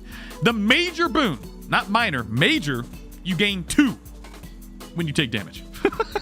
Like, what is that, dude? That's got to be a joke. All right, we'll just, I mean, I'll buy everything. Why not? We have the money. We're going to have plenty of Sacred Water for this run, and we're already powerful. This is looking like a dub in my books. I think this is a dub on the Trial of Sekhemas. I need to bank some stuff. You do get your stash in between boss kills, so I'm just going to make sure that I have enough space to put everything in here for now. I'll sort it all after the trial is done. And you know what? Let me restore my honor just in case. You know, we have the... What? The next room has been opened. All right, whatever. Never mind. I won't restore my honor then. That's fine, dude. We just won't do that. That's fine. I didn't need to restore my honor anyway. What do we have? You cannot restore honor. Well, increased damage taken on low life. That's probably the play here. Yeah, we have another merchant too. Ooh. So I could take this. I could take this and then scale myself even further because I can go 1, 2, 3 to get to this merchant. It's a bit of a risky play. This is a really good thing though. Actually, we want to go Hourglass. So damage taken on low life. I'm not going to be low life, so that's basically a free affliction. AKA it's not going to do anything for me. And then by seeing that one additional room ahead, I saw that we get the Hourglass trial at the top. Restores honor and gives us a boon. So I'd much rather take that than just gambling at the merchant and then taking an affliction that actually matters as well. But the more I play the Trial of Sekhemas, the less annoyed I find myself with it. I really just don't like the final floor. I think the final floor is insanely overtuned. Especially the trap rooms. The trap rooms on the final floor are just crazy. The enemies are It's mainly just the enemies, actually. The stupid Starfire guys, the little pot friends. You know what I'm talking about? The pot friends that have the heat-seeking star missiles. Oh my gosh. Those guys are cringe. But floors 1 through 3 on Trial of Slugmas, they're really not that bad once you know what you're doing. Like, I don't even have capped honor res right now, and we're just breezing through. I say we got pretty decent RNG, though. Definitely not a terrible run, that's for sure. All right, so again, we're going to go boom, boom. Afflictions are unknown. Oh, wait, you can go here's... Ooh, okay, well, here's where things might change. I could go Merchant, bypass the Afflictions are unknown, because this might actually mess me up here. But you see here, we get 2 boons for free. Usually the boons aren't that good, though. So I could go to the Merchant, buy like 2 things guaranteed, or I can get 2 guaranteed boons, but then not know what the rest of the Afflictions are going to be. If I had another floor to go, I would definitely take the no risk route here. I'd go boom, boom, boom. But because we're basically almost done with the run, I'll just take the risky move. Why not? And we have another escape room. Great. Great. Oh, wait, he's going to explode. Wait for him to explode. Okay, I'm going in. I'm going in. I'm hitting the lever. I'm hitting the lever. Boom! Hitting the lever. Go! I'm glad you enjoyed the damage scaling video. Welcome to the broadcast. Glad to have you. It's a luck. It's a luck. I'm glad you enjoyed. Imagine he gets a run-ending affliction. No. That wouldn't happen. GGG wouldn't give me a run-ending affliction. Come on. You take that back. Oh! But they will trip me, man. Oh, we love tripping. It's such a fun mechanic. It really is. It's just so cool. It just exudes cool. Taking 0.1% of your health bar as damage and then falling on the ground unrecoverable for 4 seconds straight. That's just cool. That's just cool. That's realism right there. Gosh, I hate sprints.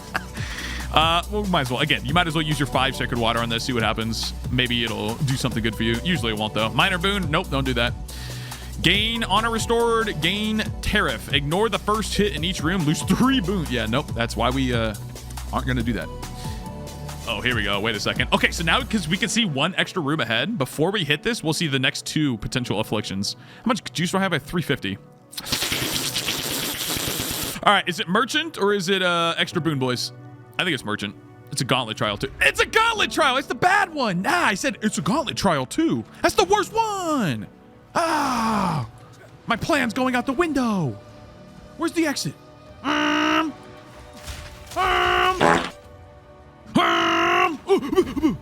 You know you're fast when you outrun the freaking bombs. Oh my gosh. Hey, just stop playing D4 and play a real man's game. Yes. Yes. Come over to Path of Exile 2, where the rivers are blue and the men are... Dude. Yeah, Path of Exile. The way I like to compare Diablo and Path of Exile is Diablo is neither complex nor... it has neither depth nor complexity. That's the best way to put it. Path of Exile has both. So it's a good thing to not be complex, right? It's accessible, it's fun, you know how you're getting your dopamine hits. But complexity, if you're not especially signing up for... what do you hear? Monsters have less life. This is, again, a damage multiplier, a very high damage multiplier, too. And I'll restore my honor as well. Why not? Just in case. Just in case. And then here we get another Merchant. Actually, we don't. Yeah, we're going to go here and get a boon. And then we need to look at these beforehand. So reduce effect, not really. Offers fewer choices. We're at the end of the run, so we can just go here. So let's go boom, boom, boom. And then hopefully these are not afflictions, and we're good to go. That is the idea. Blood Chalice. God bless. A very good room. A very good room. But yes, you want Diablo is fun. Definitely gets you to the fun a lot faster than Path of Exile does. But it doesn't last for that long. So if you're in the mood for more sustenance, I need some food, streamer. I need some juicy soup. I don't know why you're eating soup. Hopefully that makes sense. As to the reasons to play PoE over Diablo. All right, random boon. Here we go. 3, 2, 1. This could be huge. That's actually not bad. Monsters have reduced action speed is very good for the boss. Wait, what was I going? Oh, shoot. It was this one, right? Yeah, it was this one. Wait, was it this one? Yes. Okay, good. It's a ritual room, too. Yes, sir. Yeah, I didn't even look at that part. See, like I said, I always ignore the top part of the rooms. I just look at the reward. I look at the afflictions, I look at the rewards, and then I send it. Because what are you going to do? What are you going to take a really good room? You're going to bypass it because it's the wrong room type? No. If it has a good reward, you're going to take it. Who cares? Also, if you're liking this mix, it is right here next to the webcam for you guys on, well, I guess both Twitch and YouTube. I was mainly saying it for you YouTube folk out there. Might not be familiar with the stream, how we get down with the webcam song. Don't even need to restore honor. Uh-oh. Unknown affliction. Uh-oh. Could have 50% less damage. Uh-oh. Back-to-back chalice rooms. Very goated. Very goated. It's called Old School RuneScape Drum and Bass Mix by Pizza Hotline. Actually officially commissioned by Jagex, the creators of RuneScape. They officially commissioned this. Fun fact. Pretty sick.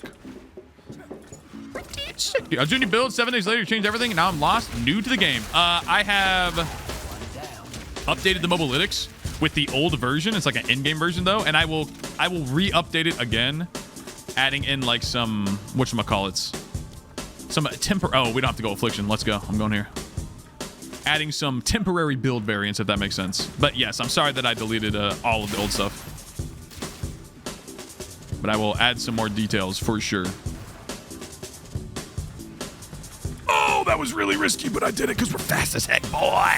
Rodrigo Longo. Thank you for the prime sub. Thank you for choosing me for your Basil's Bucks. I hope you enjoyed the Omega East of Omega Value. I appreciate that. And Splasher! Splasher with the tier 1. Yay! Wait, it's going to be... YouTube, watch out.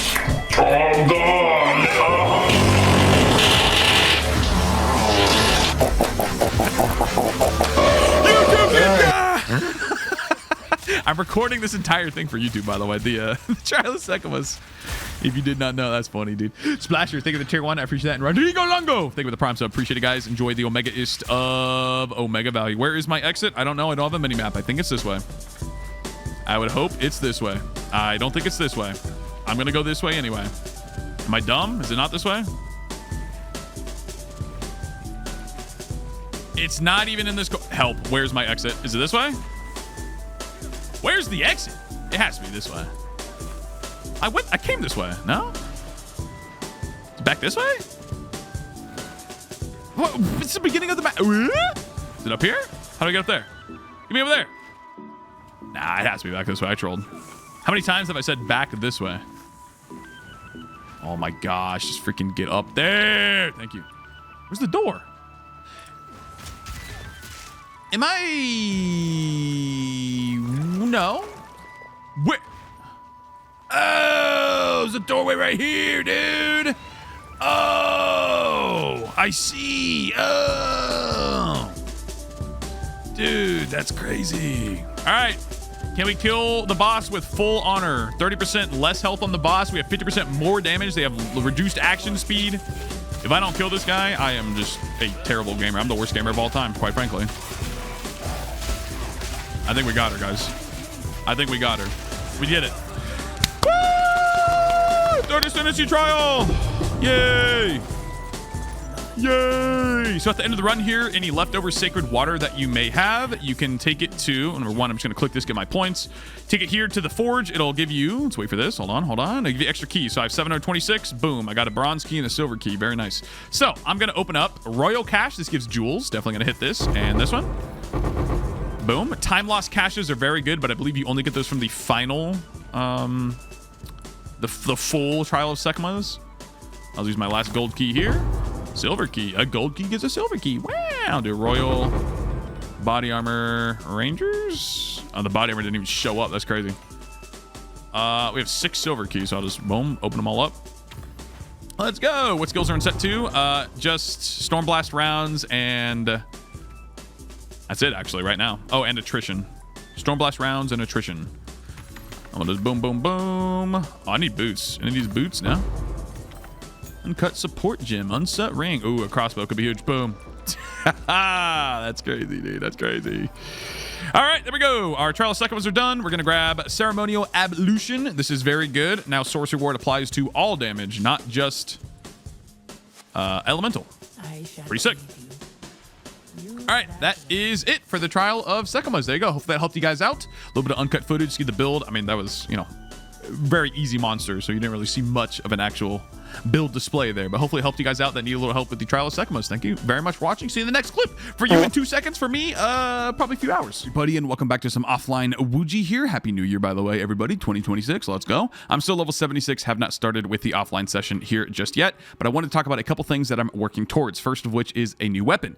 This thing is pretty good for the time being, actually has pretty decent base damage, good attack speed, but it's missing one crucial modifier, and that is plus level of skills, the holy grail of everything. I think I've mentioned it in this video already, but if something can roll plus levels, it can roll on your weapon, it can roll on your gloves, it can roll on your amulet. Without that mod, it's pretty much useless. It is that impactful. Every one additional level on a skill roughly equates to a 5% damage increase, and that is multiplicative with itself. So if you have +3 2 levels on something, that is 5% more damage, then another 5% more damage, then another 5% more damage. So it's not 15% more damage, it's actually a little bit more than that. If you don't understand what that means, don't worry, just understand that plus level of skills is the best modifier in the game if it can roll on that item. So with that being said, I've gone here in my loot filter, added a custom rule for showing items, and I've added 3 crossbow base types by looking on PoE2 DB. Highly recommend that you guys use this website. There's a lot of useful stuff here. And I've determined that the Gemini crossbow, the Desolate crossbow, and the Elegant crossbow are the 3 best base types for me. Gemini only until I get lineage gems that start dropping. Hopefully I'll get some. We'll see. They're pretty rare. For this line right here, which is essentially a big quality of life, loads an additional bolt that is for galvanic shards. Desolate crossbow is the best all-around base type, has decent attack speed, very high base damage, and a decent reload speed. And then Elegant crossbow is very similar to the Desolate in terms of damage, a little bit higher attack speed, a little bit slower reload time. So again, I've just added these 3 base types to show up on any rarity, normal, magic, or rare, so I can just craft them, you know, slam some transmute, slam some augs on them, and see what happens. I've also added the massive mitts here, and I'll explain why these are important in just 1 second. But it's in conjunction with the second thing that I'm working towards, which is the almighty Hyres Ire. This body armor is disgusting. I believe it is a tier 0 unique, which means it's in the rarest category in the entire game, akin to a headhunter, and that is because of this line right here. Evasion rating is doubled if you have not been hit recently. That is your total evasion rating, not the evasion rating on the armor, which is actually quite high. This is all of your evasion rating is doubled if you have not been hit recently. Obviously, that is a very synergistic mod in and of itself, because evasion rating in general gives you a chance to not be hit. So if you're doubling your evasion rating when you haven't been hit, you have an even higher chance of not being hit, you know? So it's very good by itself, but it's even more powerful given... Okay, Don Rand, dude. I'm recording. You're gonna be in your video. And it is especially powerful given the Witch Hunter's Sorcery Ward. If you look at this thing, you get 30% of your armor and evasion, that's the important part, as essentially extra health versus elemental damage. But by taking this next node, Ceremonial Ablution, Sorcery Ward also applies to physical and chaos damage. So that is literally all the damage in the game, elemental, physical, and chaos. Obviously, it's only for hits, so not damage over time, burning ground, poison, etc. But the vast majority of scary incoming damage is obviously from hits. So 30% of our evasion rating is added as extra health. You can just think about it like that. And that's where it starts to get pretty crazy. So we have nodes like this, where we get 60% increased evasion rating if you have hit an enemy recently. Recently is the past 4 seconds, so we're pretty much always hitting something in 4 seconds, given that we are a ranged build. Then we have nodes like this, which is why I put massive mitts on the loot filter, +1 evasion rating per 1 item armor on gloves. Massive mitts are the best armor base type in the game. We're already stacking a bunch of strength anyway for Eternal Rage. See, it's level 14, requires already 103 strength, so we might as well pick up something like that. Then we have this node up here. I probably won't path towards it. I'll anoint it with these things right here: Greed, Disgust, and Envy. These are fairly common from the Delirium League mechanic. 100% increased evasion rating from your body armor. And then of course we have Deflection rating, which they added I believe in the 0.3 update, which essentially just gives us a chance to take 40% less damage. Long story short, everything that I just described, evasion rating and deflection, is going to be our end-game defensive mechanic. Again, thanks in almost exclusive part to the Hyres Ire. However, the Hyres Ire is extremely rare. As I said, it's basically a tier 0 unique. It's either tier 1 or tier 0. I'm not quite sure. All right, with that said, now that we know what we are working towards, let's get started. So I'm still basically in my starting area of the Atlas right here. This is literally the spawn point, and that is because, again, I had the 2 Jade Isles 1 and 2 right here. These required a tier 6 Waystone or higher, so I just basically grinded it out here, did this 1 Corrupted Citadel, and then progressed until I got tier 6 maps and did both of these. That took up quite a bit of my early mapping. Now I'm going to start completing the other Corrupted Nexi, I guess Nexi is the plural, around this area, and that is very important because that is what gives gives you the generalized Atlas skill points here. So not the league mechanic specific ones,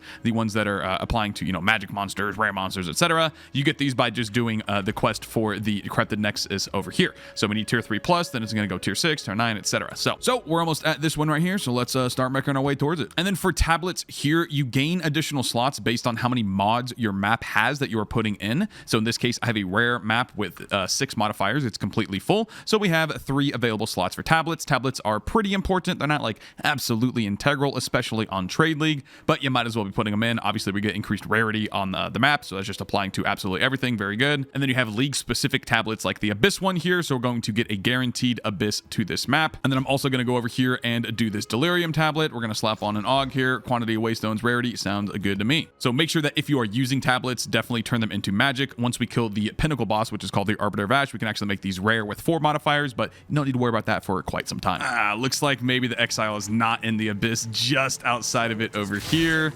I don't think this is going to apply, actually. Gosh, that's so frustrating.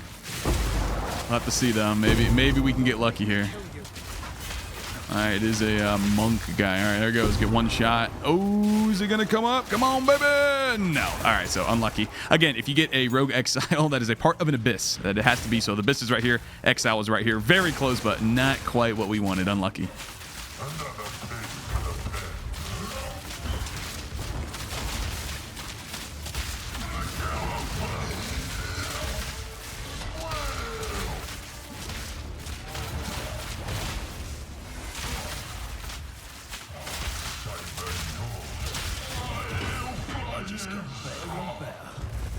As you can see, our single target damage is actually not terrible. Again, I'm only level, just leveled up actually, level 77. This thing had +2 level. Monsters are evasive, so a couple defensive modifiers there.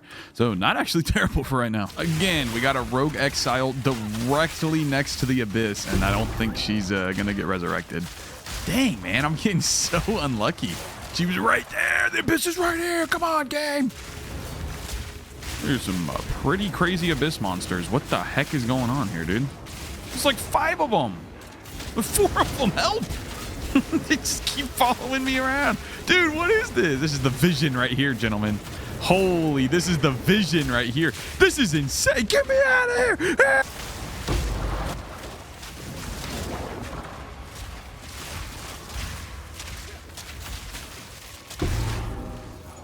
Oh my gosh, that was insane. Recombinator unlocked. So this lead mechanic is called Expedition. Basically, you just place a bunch of explosives around these little things. They blow up the chest and they give you some cool loot after you kill the monsters. The Recombinator is a pretty interesting crafting station. It'll be kind of difficult for me to start using it early on. It's mainly a later solo self-found type of thing. But once we start thinking about utilizing it, I will definitely describe how it works. So because I got 2 pretty good slams here, we call them with the transmute and the augmentation, I'm going to use this essence here, which guarantees cold res when I turn this into a rare item like that. And then I'm going to slam it with the rest of my exalted orbs and see what happens. We got rarity and mana. Interesting. Oh, we got double rarity, just rolled pretty poorly. So can I put this ring on instead of one of my existing ones as cold fire or double fire because the implicit? I might be able to take off this ring over here. 28 lightning res. Not looking too good on this one. We have lightning res here. Nope. So it would seem, I have to take off this one. Let's see. 38, so it's slightly better on that one, but yeah, that's not gonna cut it just yet. As much as I would like to use that extra rarity, this is not good enough for me quite yet. Now I could use a chaos orb on it. Let's just send one, see what happens. All right, 1 chaos orb. If we hit the mana into life, it'd be nice. We hit the mana, but it turned into accuracy rating instead. Not quite what we're looking for. Probably will hold on to this, but very hard to use it right now. Now I do need much better gloves here. These are heavily outdated. They only have the I guess the rarity, the dex, and the chaos res, and the cold damage is nice too. So we're gonna go here and we are just gonna gamble for, honestly, I want pure evasion gloves right here. We're just gonna spam everything and see what happens. We got double res here. We're looking for lightning res though, but those are pretty good otherwise. These ones also turned rare. Life, crit damage, quite a bit of evasion rating. Anything good here? We got lightning res on those. All right, this could be the ones. Those could be the ones, gentlemen. Fire res, we'll also try that. All right, so here, greater orb of augmentation hits evasion rating. I can go here and say gloves, are they on there? Yep, 99 life. Bam, slap that on there. And then let's see what we get. Boom, we got a whoa! baby. That's what I'm talking about. That's called crafting, gentlemen. Let's quality that up. Socket it. Quality it up. Oh my gosh, those are insane. Let's go. All right, so now we're capped on that, so we can actually go back here and say, hello, Mr. Ring. Now you're not looking too shabby. 60 lightning res. We're well over capped on the other two, and we gained rarity. Actually, we lost a little bit of rarity. 18 rarity on there. So we gained 1% rarity, but we gained a ton of flat damage there. Got the dex, got the lightning res, and the attack speed and the life on top of that. Very nice. Next up, I really need some boots with movement speed here, so I am going to do the exact same thing that I just did. We're going to go here. We're going to go pure evasion boots and just spam click away. See if we got anything good. No movement speed. Could slam it there. Double res, low life, though, on those ones. Definitely regal those. 15, not good enough. Goodbye. Goodbye. 30% with life and 2 open suffixes. We literally just slammed these and hit double res. Boom, it's that simple. Oh my gosh, no res. We got deflection rating, which is nice, but really need some resistance. I'll keep these here temporarily for the 30% movement speed and life, but other than that, they are not looking too good. Yeah, the rest of these are not looking good either. So we go back to Ange, we say hello. I'm gonna give you all of those. These guys, we're going to regal and see what happens. We got double res. All right, movement speed, baby, please.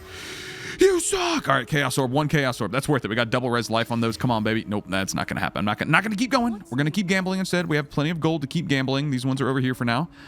These guys as well. Pretty low life, but good res. So we're going to slam them. No movement speed, of course. 400. Of course, we get 400 evasion rating. I mean, why wouldn't you, right? Same thing here, though. They have 2 very nice res, and now it has decent evasion, too. So we're going to slam 1 Chaos Orb on it. We hit off, I don't even know, one of the suffixes. It didn't matter. Go again. Hit off a res. They're dead. Goodbye. These guys, I suppose, can have a Chaos Orb on them as well. We hit off the life. Goodbye. They are dead. And then we continue to gamble. So these are actually pretty interesting. We got hybrid evasion rating there with chaos res. So definitely worth hitting a regal on those. Dexterity's not terrible. Let's do 1. We got res. All right, come on, baby. Life and movement speed. Life. Mana. All right, chaos orb, mana, and the movement speed. Hit off the res. Oh, wait, no. Hit off, I don't know, but not anything useful. We got evasion rating life. All right, come on, dude. Hit the... What are we looking for? Hybrid evasion rating, hit in the movement speed. And we hit off the res. They are dead. Now, I am only doing all of this because I am solo self-found. If you are on Trade League, do not do what I am doing. You simply just use your money to buy things from other players. That's the whole point of playing on Trade League, after all.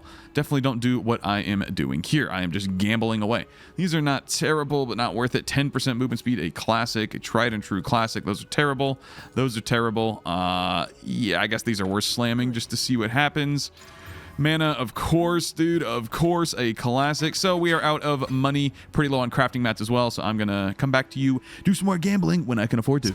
We'll sort my money right out. I feel like we can get the rest of the Hobbits basically now. Hey, the first divine orb, hopefully of many. Now, these are not nearly as valuable in solo self-found as they are on Trade League, unfortunately, right? Because we don't have any way to trade people. But it's still valuable nonetheless, especially if I pull off getting a Hyrule Ire, the chest piece that I was talking about, only a few clips ago. So, and of course, if I get like a GG weapon or something, I'd want to divine it a couple times. So they're still definitely useful, just not as useful. Okay, hold up. You drop magic boots with a 30 movement speed and 31 lightning res. These are pretty much guaranteed to just be slapped on my feet. And look at my essences real quick. All right, so I don't have another resistance essence right now. So I think I'm just going to slap the regal on and see what happens. We got life regen, not very useful. And then we're just going to fill it up. We got life. Oh my gosh, it's so bad. I'm gonna risk a chaos orb here. We got off the life. We got we put on cold res. Okay, give me life back, please. No! I got life back, but the movement speed's gone. What am I doing, man? Ooh, okay. Life, rarity on a rarity base with a res. Let's see what we get. Boom. Okay.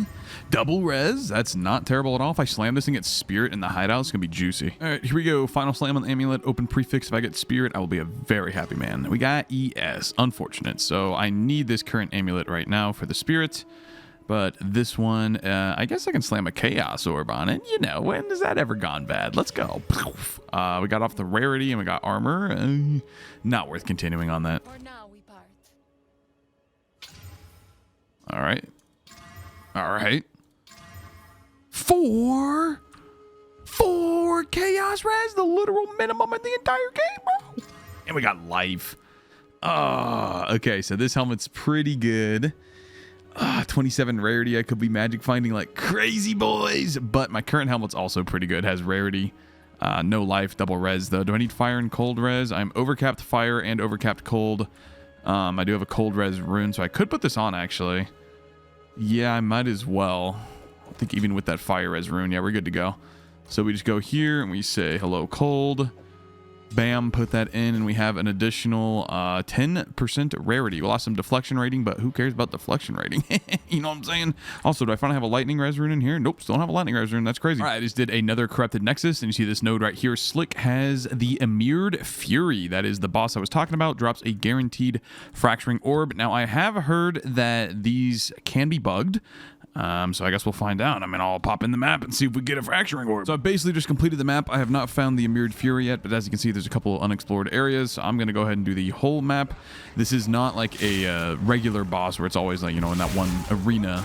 In the map, it'll be just a random spawn. So I'm just going to make sure that I have not missed the Emirred Fury here. Alchemy Orb, yay! And I will get back to you momentarily. Yep, I just explored the entire map. No Emirred Fury. Turns out the bug is true. Hopefully GGG fixes it soon. Please, GGG, please fix it. All right, so I just dropped an inscribed ultimatum, which gives me access to the potential final ascendancy points for my class. However, the key difference here with the ultimatum compared to the Trial of the Sekhemas, which is the Jin Baria, the currency item, is that you have to run this at least 3 times. And I say at least. If you're on Trade League, you can of course, you know, buy all the things you need and just run one. But here in solo self-found, so this one says Cowardly, so when I complete it, I will get the Cowardly Fate boss key, and you need 3 keys in total. There are, I don't forget what the other 2 are called. Cowardly, like, I don't know, egotistical, I don't know what they're called. But you have 3 distinct keys. So I have the Cowardly one. I can run this. I have to do 10 trials. At the end of it, I will kill the boss and get a piece. And then if I get all 3 correct pieces, like Exodia, but 3 pieces, I can then complete the secret challenge. So I have to do technically, you know,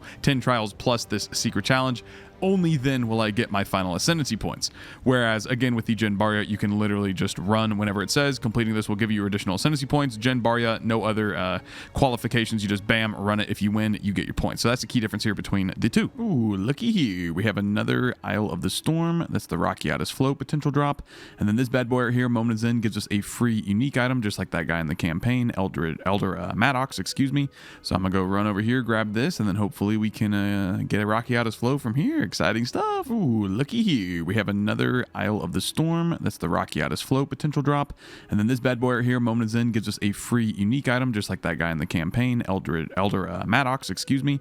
So I'm going to go run over here, grab this, and then hopefully we can get a Rakiatis Float from here. Exciting stuff. Finally, got a lightning res rune. I can put that in, and we are now capped on resistances. This is a minus max map. You can see right here, -9 max. But we are now capped at lightning res. God bless America. All right, these boots are better than my current ones because they have no movement speed, but I think I need the dex. I have 166. This requires, oh, maybe I don't need the dex actually. Yeah, it looks like I don't. Perfect. So all I have to do here is slam on a suffix and a prefix, and hopefully they're pretty decent, like life for a prefix and a resistance for a suffix. Here we go. Boom, boom. We got life and we got dex. All right, these are definitely an upgrade in the boots. And 20% quality these bad boys on. Slap them over. They're only 19. I missed one. Boop. There we go. 20. We are still capped resistances. And now we finally have some movement speed. Look at the difference here. Ready? Look at that. Look at that.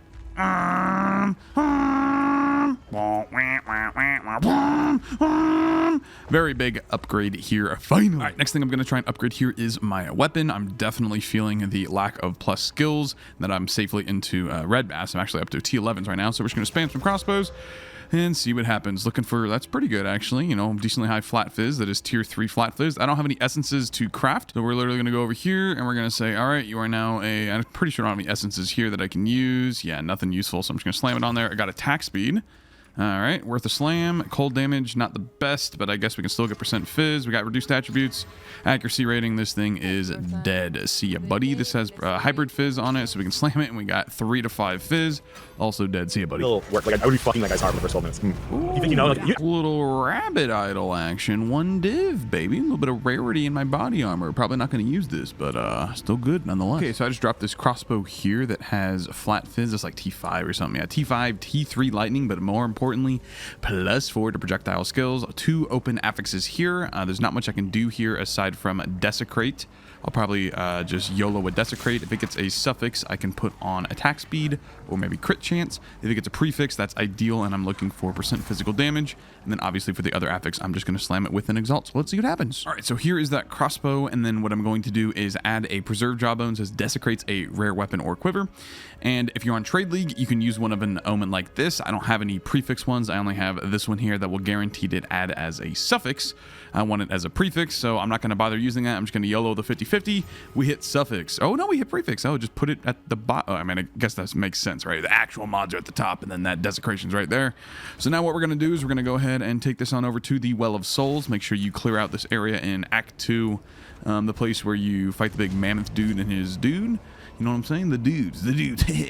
And then I'm going to click reveal and hope we get Ooh, I thought we got 111% increased fizz. I got baited. We got 16. That's hybrid. That's really bad. Like really bad.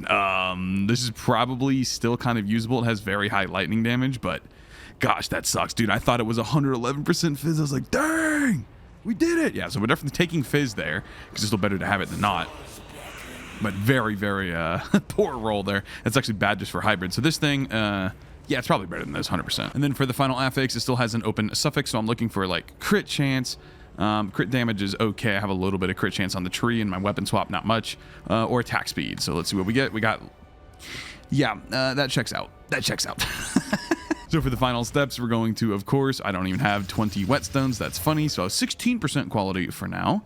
And then we can see here, you know, it's a little bit higher on the lightning damage, significantly lower on the fizz, but we do have whatchamacallit runes here in my AUG tab, iron runes. We have 3 greater iron runes.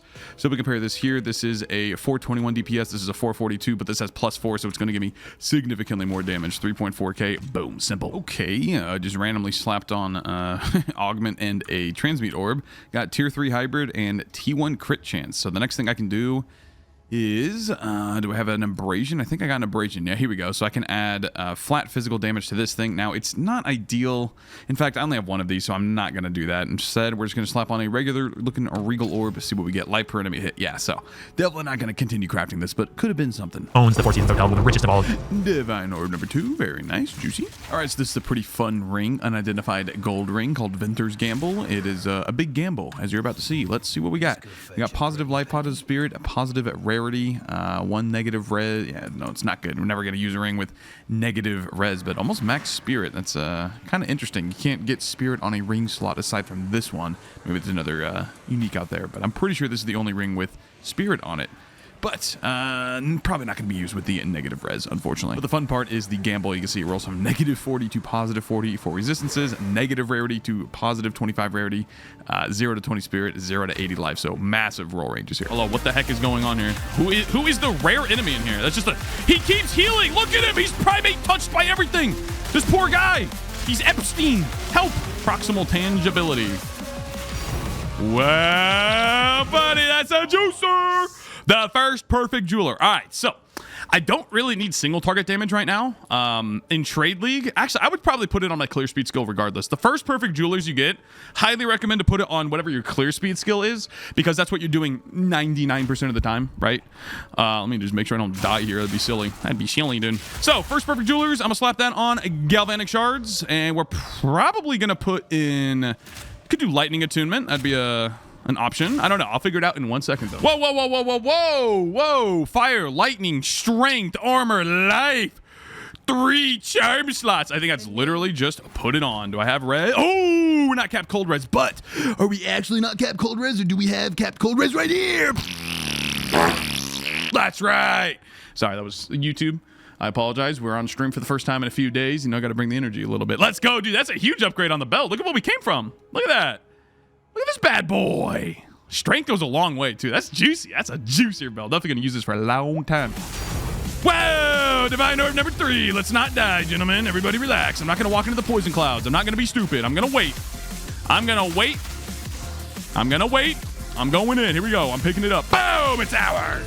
You guys know I can read Goodnight Moon off the top of my head. You don't believe me? Watch this.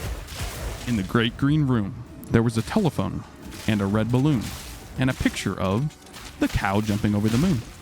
And there were 3 little bears sitting on chairs, and 2 little kittens, and a pair of mittens, and a little toy house, and a young mouse, and a comb, and a brush, and a bowl full of mush, and a quiet old lady who was whispering, hush. Good night, room. Good night, moon. Good night, cow jumping over the moon. Good night, bears. Oh boy. Good night, chairs. is a good-looking wiener. He even came with his chains Good night, clocks. and his crown. Good night, King of the socks. rings. Good night, little house. Good night, little mouse. Good night, house. I said the wrong thing. You guys messed me up with the big fart and the junkyard dog. You messed me up. You messed me up. I was almost done, too. Good night, comb. Good night, brush. Boy, Good night, nobody. Oh boy. Now Good that night, mush. is a good-looking And wiener. good night to the quiet old lady whispering. Hush. Good night, stars. Good night, air. Good night, noises. Everywhere. All right, everybody, be quiet. This is the best song on the mix. I repeat, this is the best song on the mix. You are listening to it right now. The Jay Wejas Monster Cat mix from 2012, I want to say. I'm getting my life flask back like Jonathan expects me to go to the well and fill it up. I just can't refill my flask charges without going into my hat. I have to do the well. Put the well. Oh, the vision. The vision. Jonathan Rogers. Jonathan Rogers. Jonathan Rogers. Jonathan Rogers. Jonathan Rogers. Jonathan Rogers. Generator. Spender. Generator. Combo gameplay. It's not the same thing.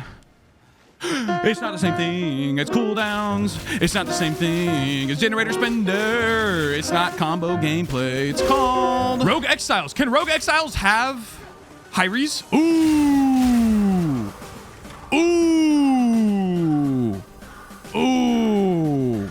Dex? Unique armor. Whoa! Yeah. All right, now we're going into the Sacred Reservoir. We're going to get, how many portals we have here? I don't know. 4 revives available. We won't need them, though, guys. I promise you. Gentlemen, I assure you we will not need 4 revives here at the Sacred Reservoir. Bum rush the boss. Hello. Get out of my way! No! That doesn't count. That doesn't count. That doesn't count. That doesn't count. Ah, what is that? The Echo? The Echo 1, I think that's rare too. Isn't that rare? Oh, 33 exalts. No, the ones I'm looking for are like 2 exalts. Tight. I think it is stupid. Don't get me wrong. The fact that they don't want you to optimize the tempo like that. They want you to have it deleted every single time. That's the vision, right? No, you can't have fun with the permanent progression building up this league mechanic to make it rewarding. No, we want it to be deleted every single time. That was the vision, dude. Don't you understand? That's stupid. I agree. But this league mechanic just sucks. It's synthesis. It's literally just synthesis from PoE1, but worse. Like, why did they think it was going to be successful? No one likes synthesis. The only people that like synthesis, I'm not going to say it, but you know what I'm going to say. I'm not going to say it, though. I wish. No, do not run a Juice Jade Isle. I mean, okay, I don't want to say this 100% with certainty, but I am like 99.9999999% sure that the lineage drops from those types of maps are weighted, and it's irrelevant of your rarity. So, like, it's a, let's just say it's a 10% chance to get a Rakiatas. It's probably lower than that. And that's a hard-coded drop value. It's like, Pinnacle bosses. Pinnacle boss loot is 100% weighted, no chance to increase it whatsoever. Right? You're always going to have the same drop chance for all the items, no matter what. So think about it like the same on unique map-specific lineage gems. There you go. That was a mouthful. I don't mind building an in-game part of Synthesis, but the rewards were... Yeah, dude, they need to just make mechanics rewarding. It's not rocket science. No matter what the league mechanic is supposed to be, just make it drop loot. And you know what's funny? Is the vast majority of players, you know what they want? They just want to kill monsters. Okay? So every league mechanic is a successful league mechanic if you literally add monsters that we can kill that drop loot. There you go. It's a mind-blowing development revelation, I know. But if you put a league mechanic in that drops loot from killing monsters, it will be a good league mechanic. What? That's crazy. Exact number. Fire 20, lightning 28. Dude, you need to cap your res. Okay. Here's the difference, okay? Yo, Obama News, you listening? Listen up. If you have 74% resistance and you go up to 75, you are taking 3.7% less damage from getting 1% resistances. 74 to 75. You're taking 3.7% less damage. Would you take a mod on an item that said you take 4% less fire damage? Probably not, but it's still good. You'd be considering it. Now, would you take a mod that said you take 100%? Or not 100%, but you take 67% less fire damage? Of course you would take that mod, right? Of course you would take that mod. So right now, you not being anywhere close to 75 res, you're more than doubling the damage you're taking, actually. That's how it works. If you have 1,000 damage coming in on fire and you're only resisting 20, you're taking 800. Right? If you're at 75, you're only taking 250. 800 compared to 250. 800 compared to, you're literally taking over 3 times more fire damage for no reason. That's, you need to cap your res, bro. And the solo self-found's a lot of fun. I'm actually very much enjoying having something to grind towards. And by grind, I mean just pull the slot lever until it finally drops, because there's no way to actually target farm a high raise. Dude, they need to add divination cards. What are they doing? Can anyone honestly give me a good reason as to why there are no div cards in PoE2? It's a very fun in-game compared to most ARPGs. I'm still enjoying it. But holy crap, compared to PoE1, this in-game is like literally a 2 out of 10, maybe. PoE1 is not a 10 out of 10 in-game to me. It's probably like a 9, though. Because there are some frustrations with the PoE1 in-game. But my gosh, you can do whatever content you want to do. You can do it whenever you want.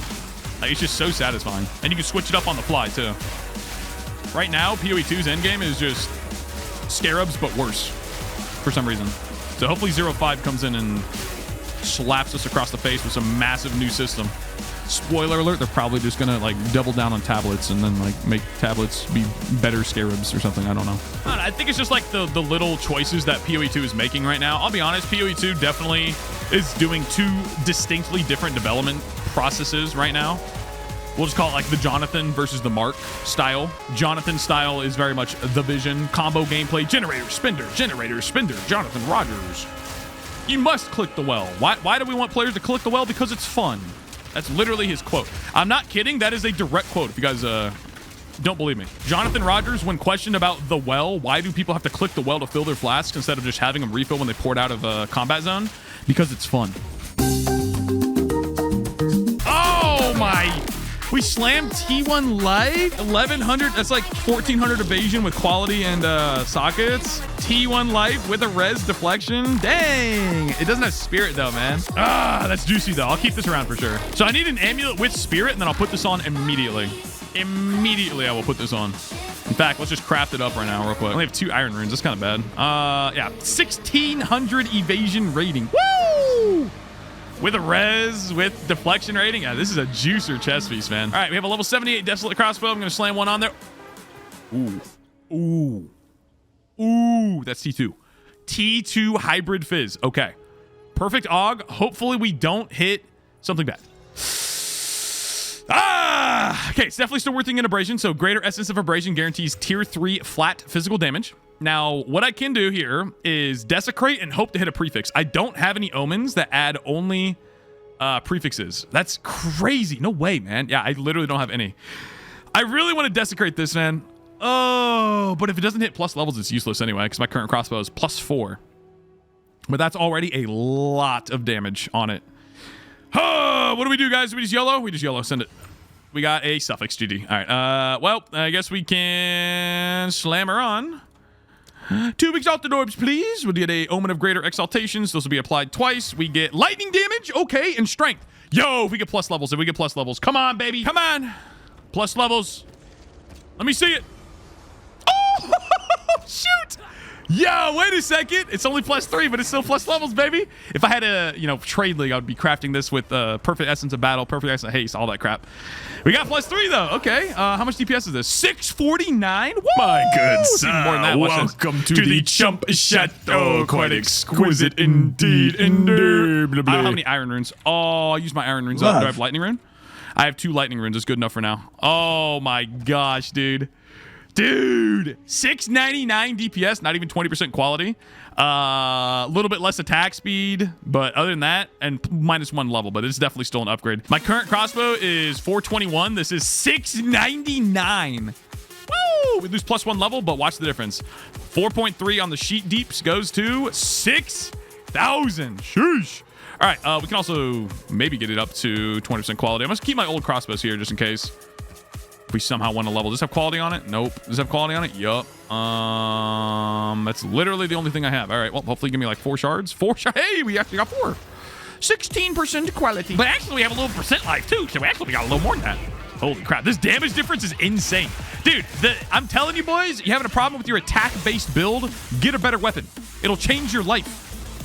You literally just need to get a better weapon. That's it. That's the only thing that bullshit. Okay, I think we're definitely strong enough to do the Final Ascendancy trial. We'll have to do Trial of Sekhemas, unfortunately, because there's no way I'm waiting for all the freaking ultimatum ones to drop for the key fragments. I'm gonna have to run 4 of them total. There's no way we're doing that.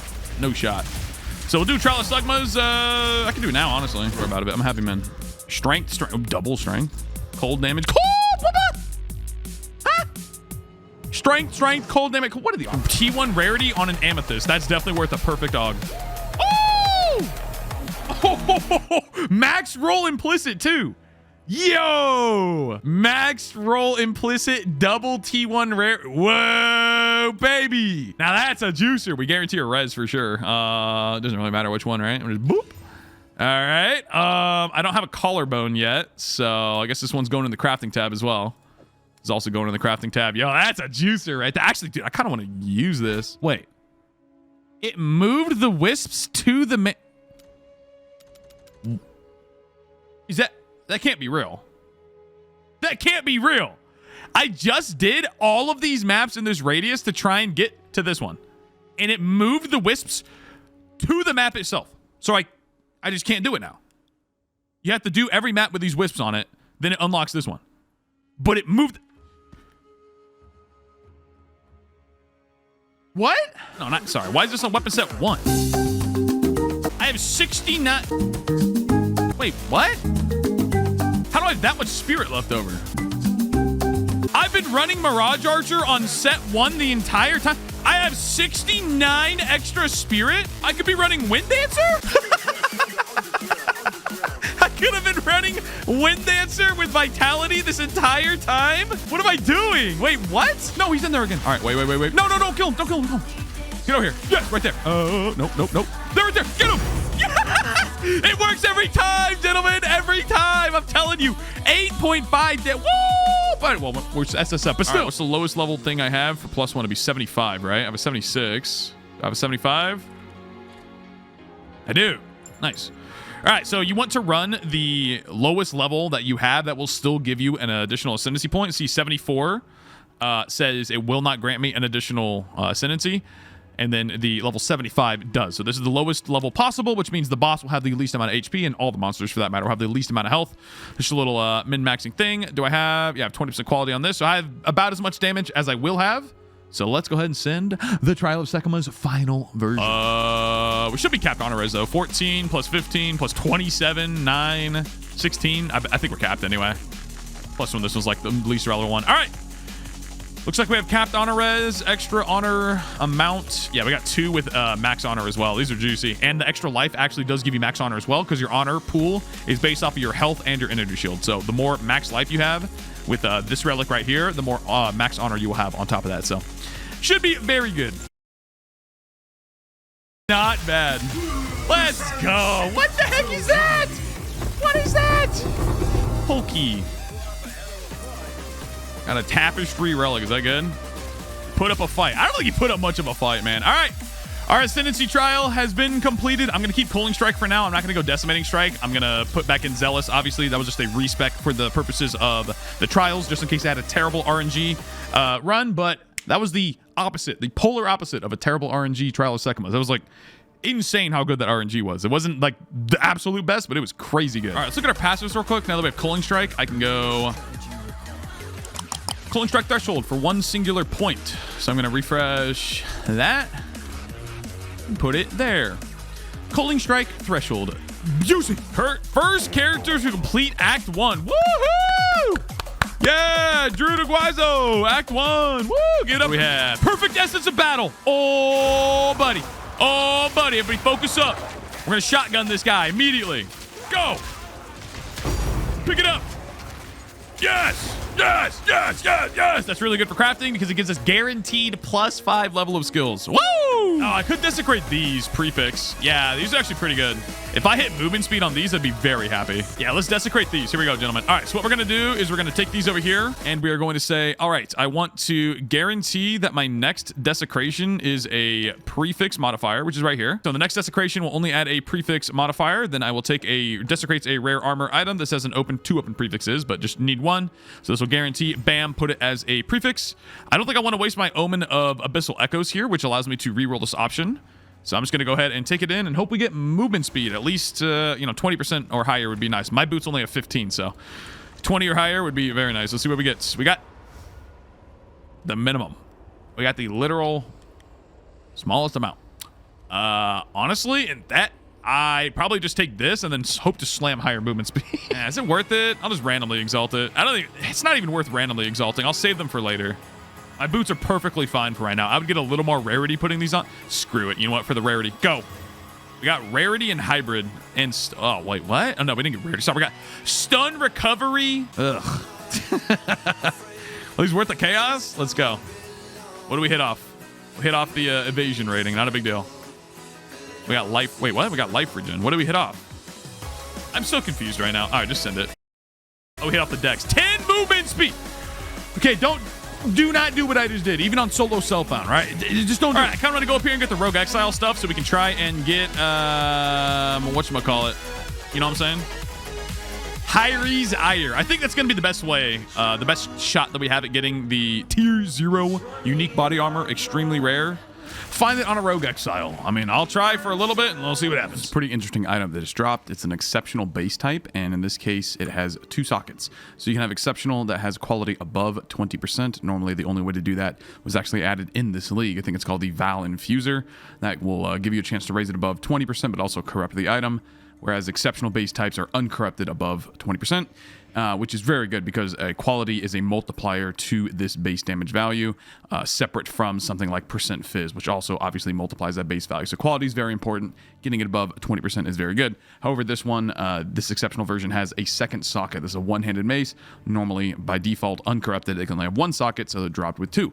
Now, this is a very useless item. It's a flanged mace, not even a slim mace, flanged mace. So very useless item, but any item in the game can drop exceptional, any base type rather. So very interesting opportunities here. If we got like a crossbow with 3 sockets, for example, instead of 2, that'd be very cool. So some omens here are actually quite useful in their effects. In this case, the amelioration prevents 75% of XP loss. Normally you lose 10%, so this only makes you lose 2.5% when you die. You can also use something that refreshes you to full HP when you get to low life. That one's pretty good too. I believe it's called the Omen of Refreshment, if I remember correctly. So check the prices on Trade League. If they're pretty cheap, you might as well pick them up. You can have 10 of them in one singular inventory slot, so they're well worth the money when you're into higher tier maps for sure. So this map here rolled a very dangerous mod for me. Monsters deal extra damage as chaos. I have 4% chaos res, the life of solo self-found. So I need to be extremely careful here. I probably should run some ultimatums at some point, get some chaos res soul cores. Those would be very helpful, but you got to be especially careful here in this map. The shrine will actually help me out quite a bit. Let's see if I can make it through. Ooh, tier 1 flat fizz on this thing. So what I can do here, let me look at the essences here. So normally you want to obviously use an abrasion to get the guaranteed flat fizz, but this already has tier 1. So there's a few things I can do. I wish I was on Trade League. It'd be a lot easier. Could add lightning damage. That's not a terrible play. Freeze up a suffix or a prefix as well. The chance at getting percent fizz gets a little bit higher. But ideally, I do want percent fizz and hybrid fizz.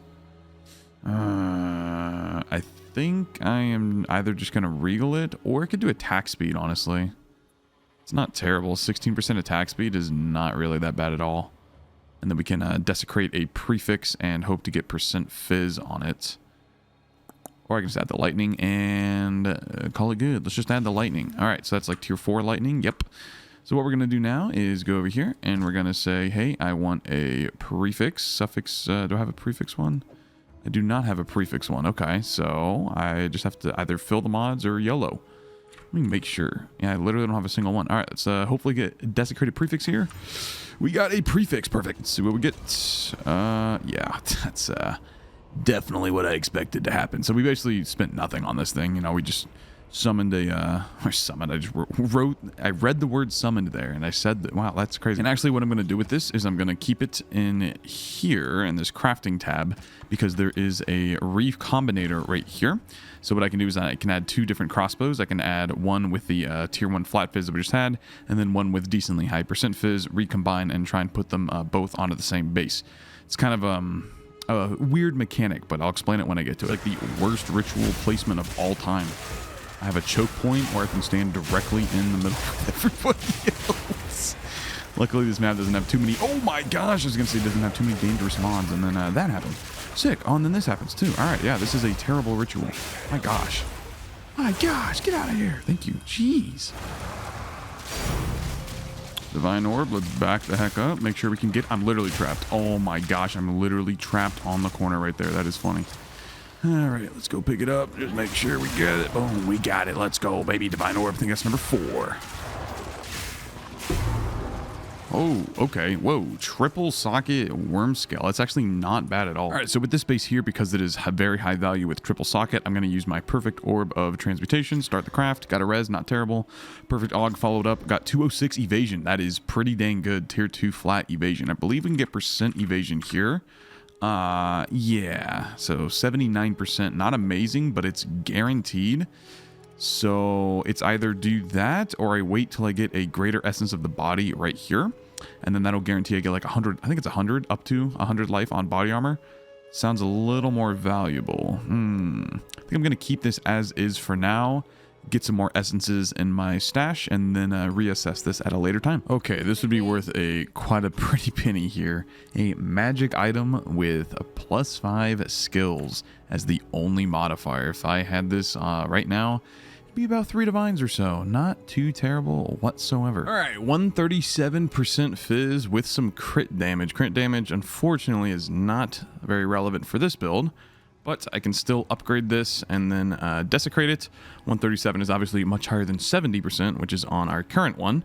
And then I also have a perfect essence of battle right here for +5 level 2 attack skills. That is amazing because this one's only +3. So as long as the desecrate hits something remotely decent, we should be in a pretty good spot. Hey, got a reroll omen. That's very nice. Also have abyssal depths. Could be very juicy. Finally, collarbone. That's exactly what we were looking for. That is going on the ring that we have had sitting in our stash for a little bit. And because I desperately need some chaos res. It is an amethyst ring, so I'm going to desecrate as a suffix. And then hope we got another Anomama's Void. Hold on. Hold that thought. And I can finally guarantee a prefix as well. Wow, this was a very good Abyssal Depths overall. We got the collarbone, we got the guaranteed prefix, and I'll explain why all of that specifically matters when I start doing the desecrations. Also interesting, it's got a Twilight Reliquary key. This gives us a free unique item. I'll go spend this after this map, and we'll see what we get. All right, first off with the Twilight Reliquary, you just go back to your home station, go over here to the Reliquary Vault, slap it on in. It's going to open some portals, and we'll see what we get. Here we go. Now, this is going to drop as a foiled unique, so it's just like, you know, trading card games, you get special versions of cards. It's exactly the same thing. It's just a free unique item that has some special visuals to it. Let's see what we can pull. We got a Polky, and it's not the best foil here, but you can see it's like glowing and, you know, stuff like that. So, wow, cool. A foil Polky. Let's go, dude. All right, then what I'm going to do here is take out this juicy ring. Has a max roll chaos res, tier 1 rarity on both the prefix and the suffix with tier 3 cold res on top. So we're going to take this over here into the league tab, take one of these new things that we just got. Preserve collarbone says desecrates a rare amulet, ring, or belt. And then we're going to guarantee it as a suffix modifier right here. So the reason why we specifically want it as a suffix modifier, if I pull open PoE2 DB here and go to rings, we can see the desecrated modifiers as the suffix. Well, number one, it's just regular resistances, right? We get fire res, lightning res, all res, or even more chaos res. But then we look at the desecration, you can get fire and chaos, cold and chaos, and it rolls, I think, up to 17. Yeah, 17%. So I don't really care which one it is. I just want to get one of them. So we're going to go guarantee a suffix. So we have an empty prefix and an empty suffix. If we did not use this, then it could, you know, put on a prefix instead. We're going to desecrate this bad boy. Boom. This might actually be worth a reroll, but it's almost guaranteed we get a double res here. So I'm gonna play it safe and just save the rerolls for later on once we get some like giga weapon crafts going. I'm gonna slam this guy into the Well of Souls and almost certainly see hybrid res. We did not see hybrid res. I should have used the reroll. Darn it, man. But still here, recover 2% max life on kill is not a terrible mod whatsoever. We'll just go ahead and take that. So now we are capped on suffixes entirely, but we still have 2 open prefixes. So what I'm going to do is literally just slam it. We have 1 Greater Exalted Orb, and I think I have an Omen of Greater Exaltation still. No, I do not. So we're going to slam 1 Greater Exalt on, see what we get. We got life. Perfect. Actually, very good. Tier 2 life. And then use 1 final regular Exalted Orb and hope to get, we can get flat lightning, flat physical, pretty much it. Or I guess percent lightning damage would be good too. Percent fire. All right, well, not the best ring overall, but I do believe it is probably going to replace my, I don't think I'm that overcapped on fire here. Oh, yeah, I pretty much am, actually. So I need to put in a fire res rune instead of a lightning res rune right over here. Make sure you are always juggling your resistances around wherever possible. So this is lightning res, don't need that anymore. Switch it to fire, capped cold, capped lightning, and we got some more chaos res, which is actually a big blessing, including 34 rarity and a life on kill. Allows me to drop cannibalism here from that. I can put in something else there. So overall, very juicy upgrade. Very glad about that. All right, then with this crossbow here, same thing. I'm going to go ahead and guarantee, instead of a suffix, a prefix this time. I just had it. Where is it? Boom. There it is. We're going to desecrate. So guarantee is a prefix modifier. Desecrate rare weapon. The reason why we want a prefix specifically is because we can get flat lightning damage, we can get hybrid percent physical damage. Those are pretty much the only 2, or I guess percent elemental damage with attacks is pretty juicy as well. So we are going to guarantee desecration as prefix.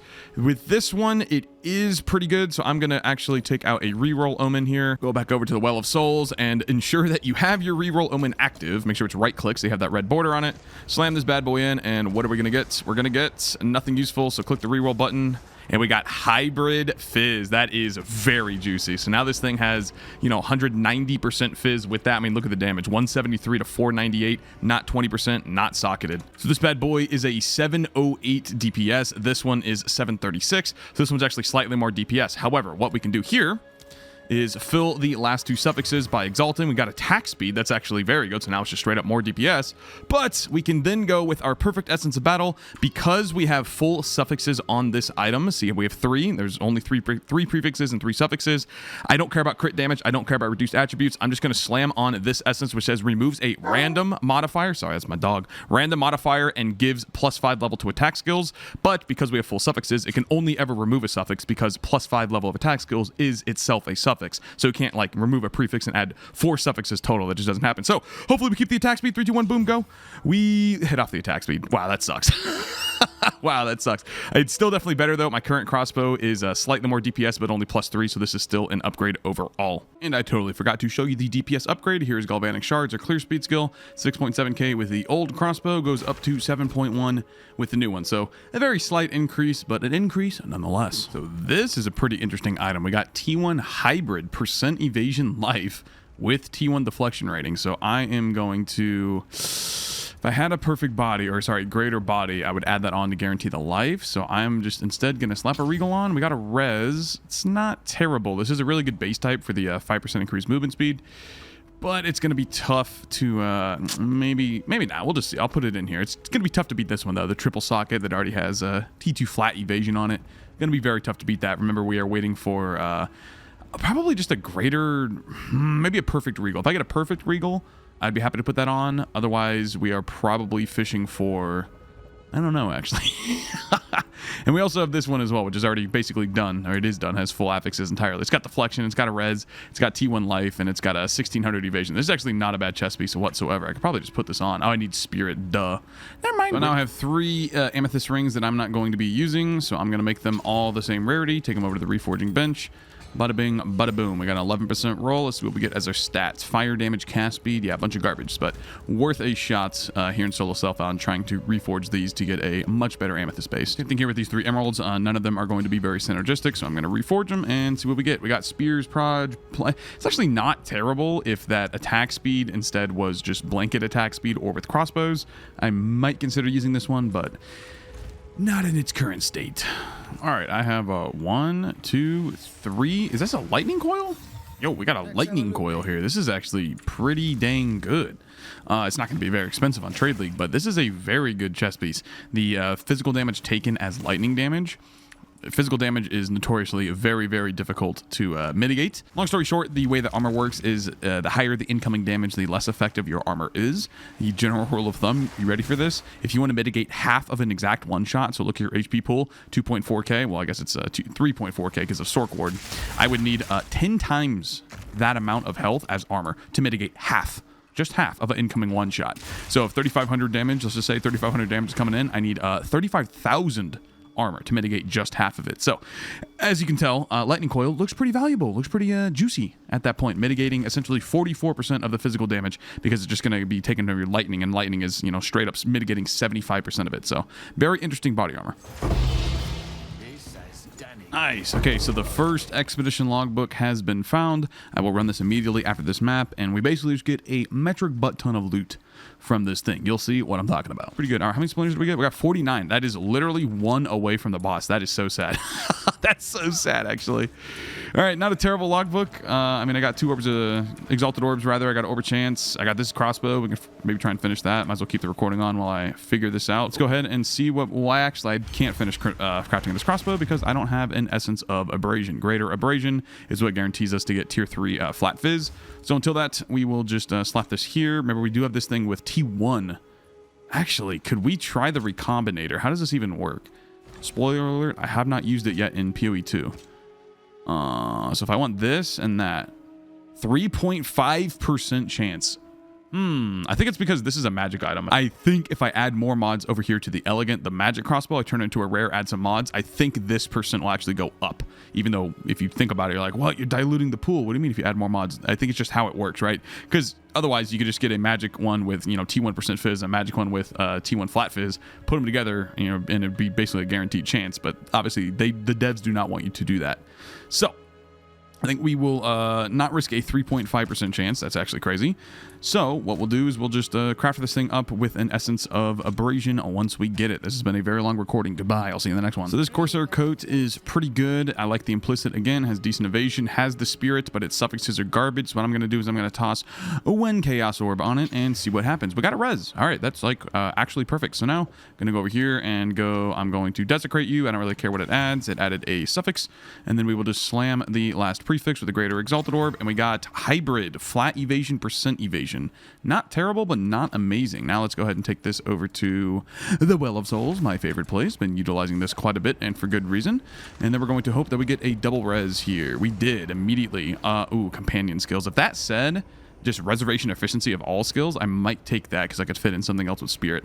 But definitely taking the double res here. This is not a bad chest piece. Definitely an upgrade over this one. That is, yeah, guaranteed.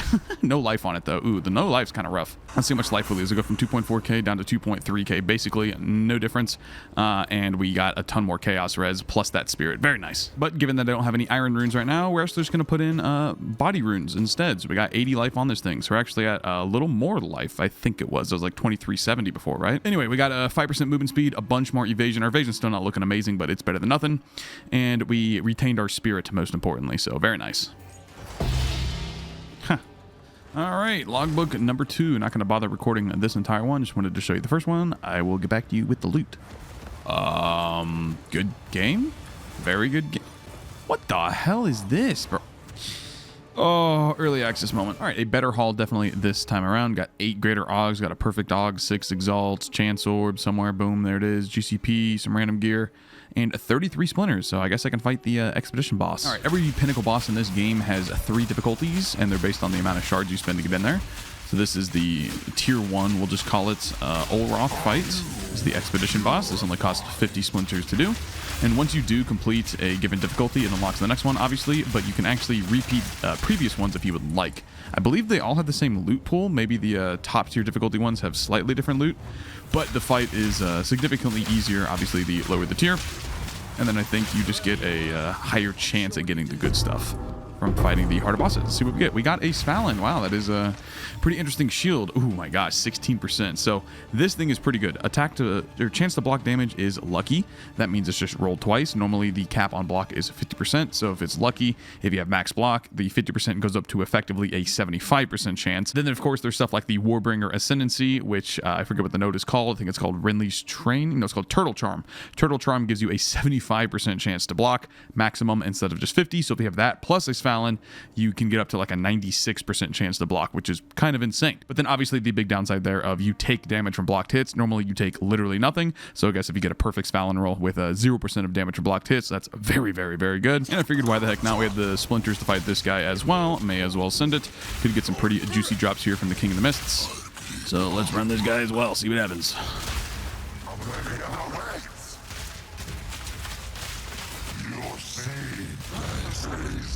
Alright, what's he going to drop for us? Let us find out. We are going to get today a ruby ring. And I'm kidding, the boots. The boots are absolutely garbage. Briar patch. Now, what are these called? Beetle bite. That's right. Look at these bad boys. Woo, buddy.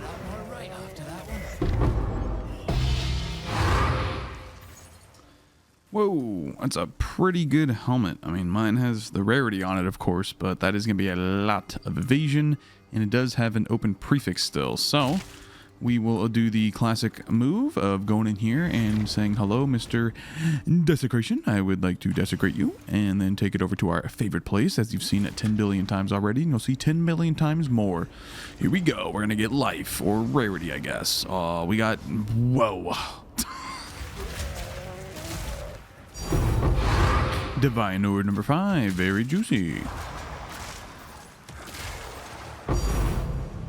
Ancient Rib. Are you kidding me? Just from a random map? I don't think I've dropped an ancient version of any of these desecration things a single time. And this thing is currently worth 7 divines. Wow, I've gotten some pretty spooned RNG here in my solo self found. Here's the Divine Orb sitting right next to it. It's still the same map, by the way. So the cool thing about these is that it gives you a minimum modifier level that is very much like the greater orbs here. This one's minimum 55. The perfect ones are like 70 something. So this is very good for desecration purposes because remember, it gives you an option of 3 different things and you can re-roll it, and now you're calling out all of the bad modifiers, or I guess all the lower tier of those values. So it's very, very nice. Man, Breach is so satisfying on Witchhunter with the Zealous Inquisition, the big old pops with the white crosses on the ground, just AoE everything. Has a 10% chance to proc normally. It's doubled against basically all undead and like demon type creatures, of which Breach are exactly that. So it's extremely satisfying just walking around and just popping the entire Breach in one hit basically.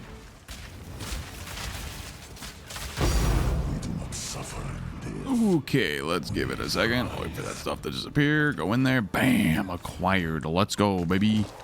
Gotta cut him out of the mist, boys. I'm telling you, it works every time. Should just instantly call him here. Yep, there it is. A Karui beacon. There it is, gentlemen. Let's go get a Rakiana's flow. Let's go. Cool, man. All right, so we're coming up on Zesty Boy, as I like to call him. This is the Breach boss, just a tier 1 again, because that's all I have the splinters for.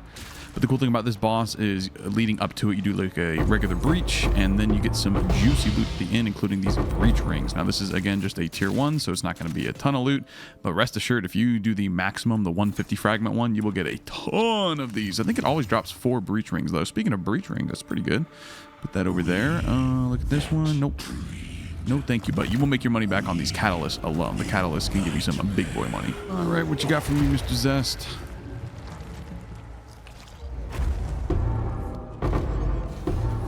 The Quiver. Holy crap, just dropped a tier 5 Abyss tablet. That's kind of insane.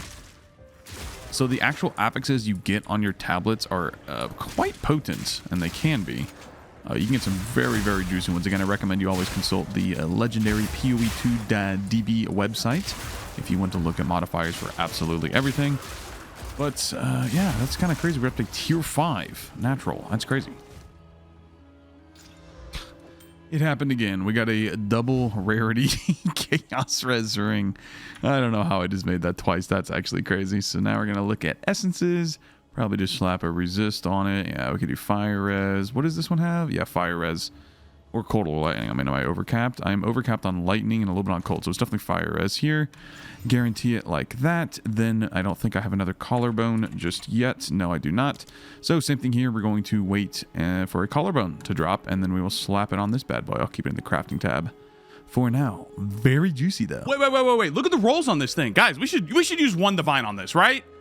Look, I have minimum % fizz, pretty much minimum flat, And then the hybrid fizz is like, all right. And the +5 is not going to move. I should definitely divine this like once. I'm solo self-found.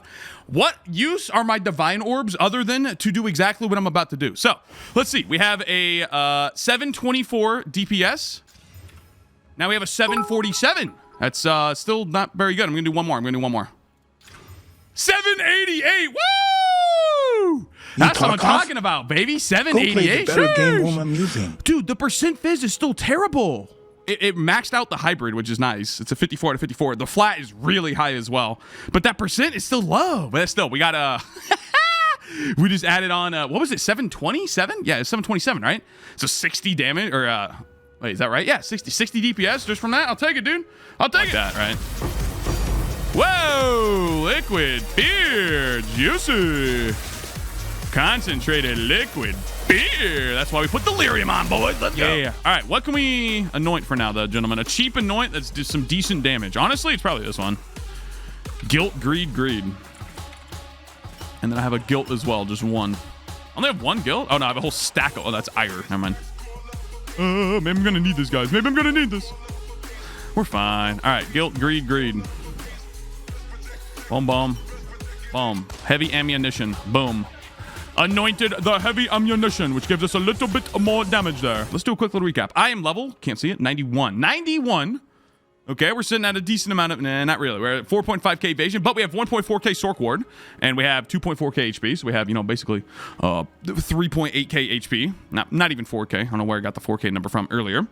Level 91, how many deaths? Let's do slash played. I have played for 30 hours and 30 minutes, basically, and we have a grand total of 34 Temple equals deaths. snack. Not terrible. There's a little up there.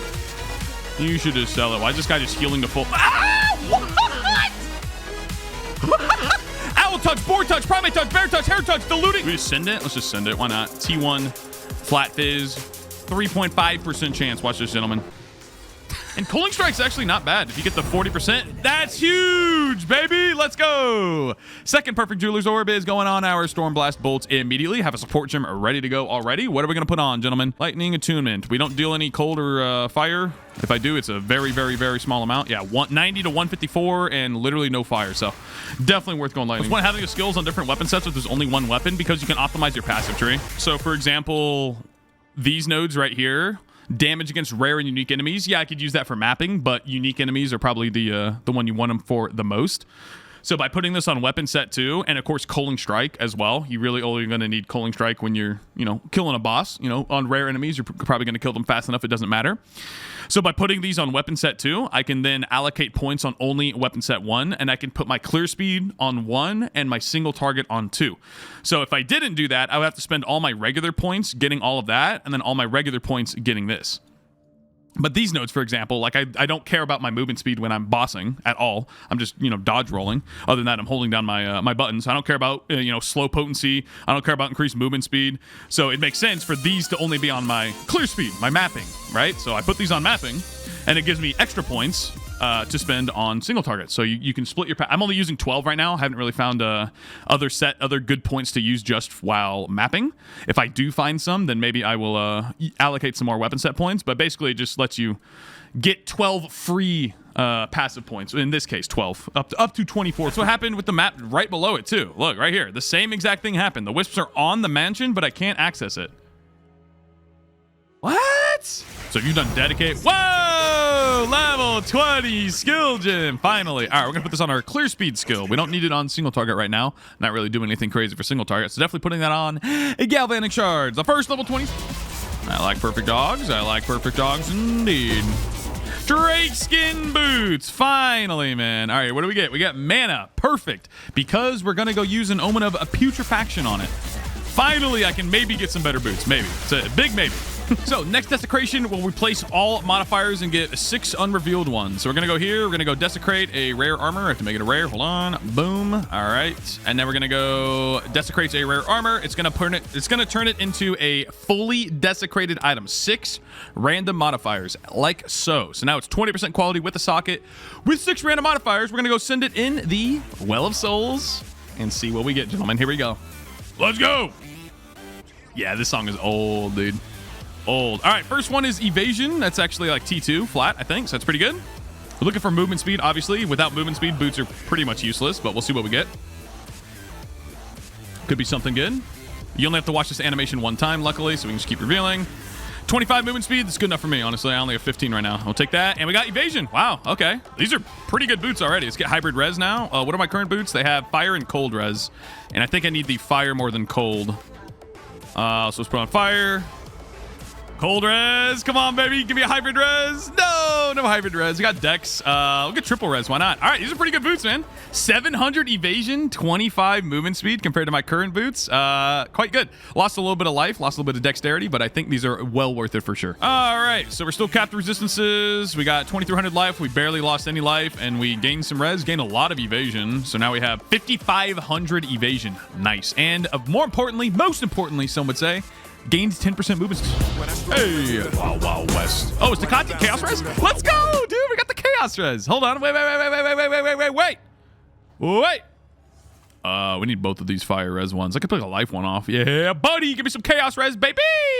Bam. So you do get the chaos res soul cores from the temple here. Wow, juicy. Sorry. Increased rarity of items found on your gear and your map are multiplicative with one another. So zone rarity is incredibly important. This number right here, 60% increased rarity in this area, that is an incredibly important modifier because it's multiplicative with your gear. Okay, let us go over here into our thingamabobber and get some Rogue Exile juice. So I'm going to go here and take cannot have weapons, increased chance for unique armor. I'm going to go over here and take increased chance of dexterity items. That way we have the highest chance of getting the Hyres Ire. I'm solo self-bound, so I have to farm it for myself. So we're just going to have to send it. Next points will be probably, yeah, double the effect of Precursor Tablet. Sounds good to me. We'll go make our way down here. Very nice. 100%. The actual damage from Galvanic. Whoa, a cranium. Interesting. Can I do something cool with that? Well, I guess we'll find out. And we got a 19 off of that. That was a really good, I don't have any use for it right now, but that was a really good. Kill him. No, get out of there. Move right here. Move right there. Go, go, go. Yes, let's go. Another putrefaction, gentlemen. Oh, large coffer, tink. It's a good map. What the heck is this map? 77 rarity? Dang, that's it? Get this juice off a 77 rarity? Instead of that. Boom. 55 chaos res. We're going up, gentlemen. That's like a decent looking belt. Oh my gosh. Yeah, I don't think we need to putrefy these guys. Oh my gosh. Oh my gosh. Yo, those are crazy. All right. I don't think we need to putrefy these ones. That's a great suffix. Pray for a prefix. A good slam. Yeah, we could get double res here. I mean, I could guarantee it either way. You guys think suffix or prefix? What do you think? Oh, I could ancient rib these. Ooh, I could ancient rib these. That's not worth it. There's no way that's worth it. Nah. We saved the rib for sure. The ancient version. If I add a suffix, I can reroll and get hybrid, LE res, chaos res. Yeah, I have an ancient rib. That's probably best. And then I can just slam and hope to get life or evasion. Yeah, that's the play. All right, suffix, slam. Percent evasion. Let's go, baby. Come on. Oh, I want to reroll. I want to reroll this 100%. 100% this is worth a reroll. How many do I have? I have 2. Let's go. All right, gentlemen. Here we go. We got the reroll active. Do we need it? No, we didn't. We didn't. Did we just take it? What do you guys think? Just send it? I mean, we have to, right? That's huge, man. That's huge. No thanks. No. 21 is good enough. Let's see what we get. I don't have an essence. I could essence upgrade with a res. Lightning res, boom, send it. These have lightning res too, right? Yeah, perfect. All right, cool. Now, let's just desecrate, see what happens. I don't really care what we get. Now, we definitely want a suffix, right? I definitely want a suffix. What am I saying? Where is it? This guy. It lasts forever. And then we slam. Nice. Nice, dude. All right. All right. Hold up. This is not worth a Echo Omen. Strengthen it. Deflection rating. Honestly, it's probably deflection rating, right? Probably deflection rating. Boom, baby. Not bad. 35 movement speed. You shut the lid up. Oh, let's look at our sword cord. It goes from 1.4 up to 2.2. Wow. So we actually gained health effectively with the sword cord if we count that in. Nice. Definitely worth it. And we gain deflection too. Yeah, so we're definitely tankier. Way tankier with these boots. We're faster. We're tank. Have to be kidding. I Wait, what is that? Why am I the intro? All my time wasted for nothing. Art stare and screen with shit. There's no context either. What is this? Have to be kidding. Watch this. Another breach precursor tablet. Another breach precursor tablet. Another breach. It just keeps coming. More breach precursor. More. But there was no later. Dude, what happened to the writing in this game? Like, think about that for a second. So many iconic quotes like that. Putrefy, rot, spoil, and festa. The Atlas, take it. It's yours. But Audiath, I will ban to the ground. And then we get, but later never came. That's T1 crit chance, but I'm not a crit build, so I'm not taking it. I'd rather have the res 100%. Deflection, T1 dex, take the dex.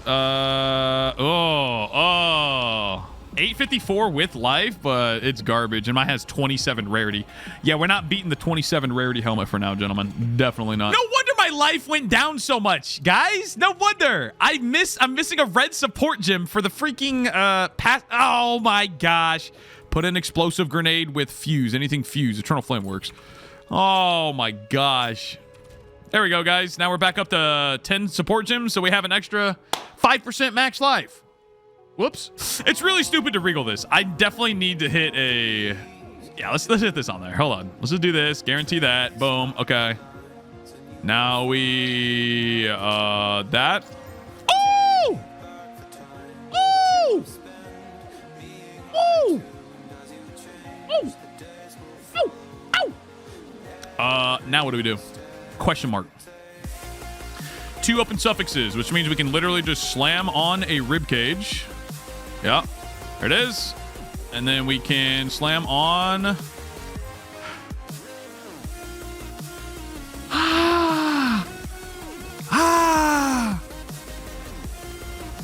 Okay, here we go. Okay, hold up. Hold up. Is that better than mine? More evasion for sure, way more. Less chaos res because I need another thingamabobber to get it. I'm gonna lose the dex again. Shoot, it's not even better. It's not even better, dude. I lose the movement speed as well. What have I done? Greater of abrasion. Perfect. So now we can craft another weapon once we get a battle. Now, they are a potato for the first, like, 2 or 3 months. Missile Echoes. Thank you very much. What are we doing here? All right, Tink. Garakon's Resolve. Yeah, you punk. I already had that one. All right. Returning any augment socket. So I get +5. Boom. Res. And I'm going to put it on here instead of the fire. We should be good, right? So 88 goes down to, yeah, 74. And then that goes back up. Boom. Capped res. And we get a little bit extra res if we need it. Juicy. As soon as something came on. Whoa! Reroller. Hello. Rat cage bushwhack. Not high resire. They might have stealth nerfed some league mechanics. Wait, she's respawning and having a different item. Wait, she respawns and has a different item.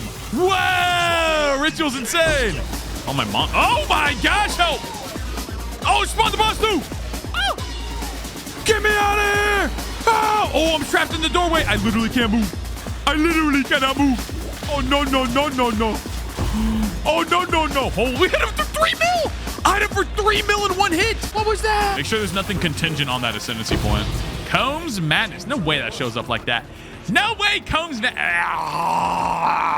5 exalted orbs. Oh, my gosh, I can't. The Age of Strife and cast its 4 by 25 and pilot paths. It is out many thousands of years ago. Oh my gosh, we got it. Rocky on his flow, dude. No freaking way. I had a feeling too. I was feeling this one. All right, so this thing is crazy. So if you see here, the price is currently 95 divine orbs. Kind of disgusting. And the reason why it's so good is because it inverts resistances. Basically, most bosses in the game, pinnacle bosses, I should say, have 40% resistances. At least that's what they are in PoE1. They're probably the same thing here in PoE2, or very close to it. So instead of 40, they have negative 40. If you think about this, if you're dealing 1,000 damage and they have 40% resist, that means you're only dealing 600, right? Well, the opposite is true. If you have negative 40, instead of 1,000, you're increasing it up to 1,400. But the difference between 600 and 1,400 is 2.2 times. Obviously, if you have any source of lowering resistances or penetration, you're going to be, reducing it basically to 0% anyway. But Rakiata's flow at worst on pinnacle bosses is 40% more damage. Absolutely fantastic. I will go ahead and slap this on probably instead of close combat here, because I'm not always in. I'll put it on instead of lightning attunement there on a Stormblast Bolt, our single target. Very juicy. So another thing I can do here is spec these penetration nodes only over to my weapon set 1.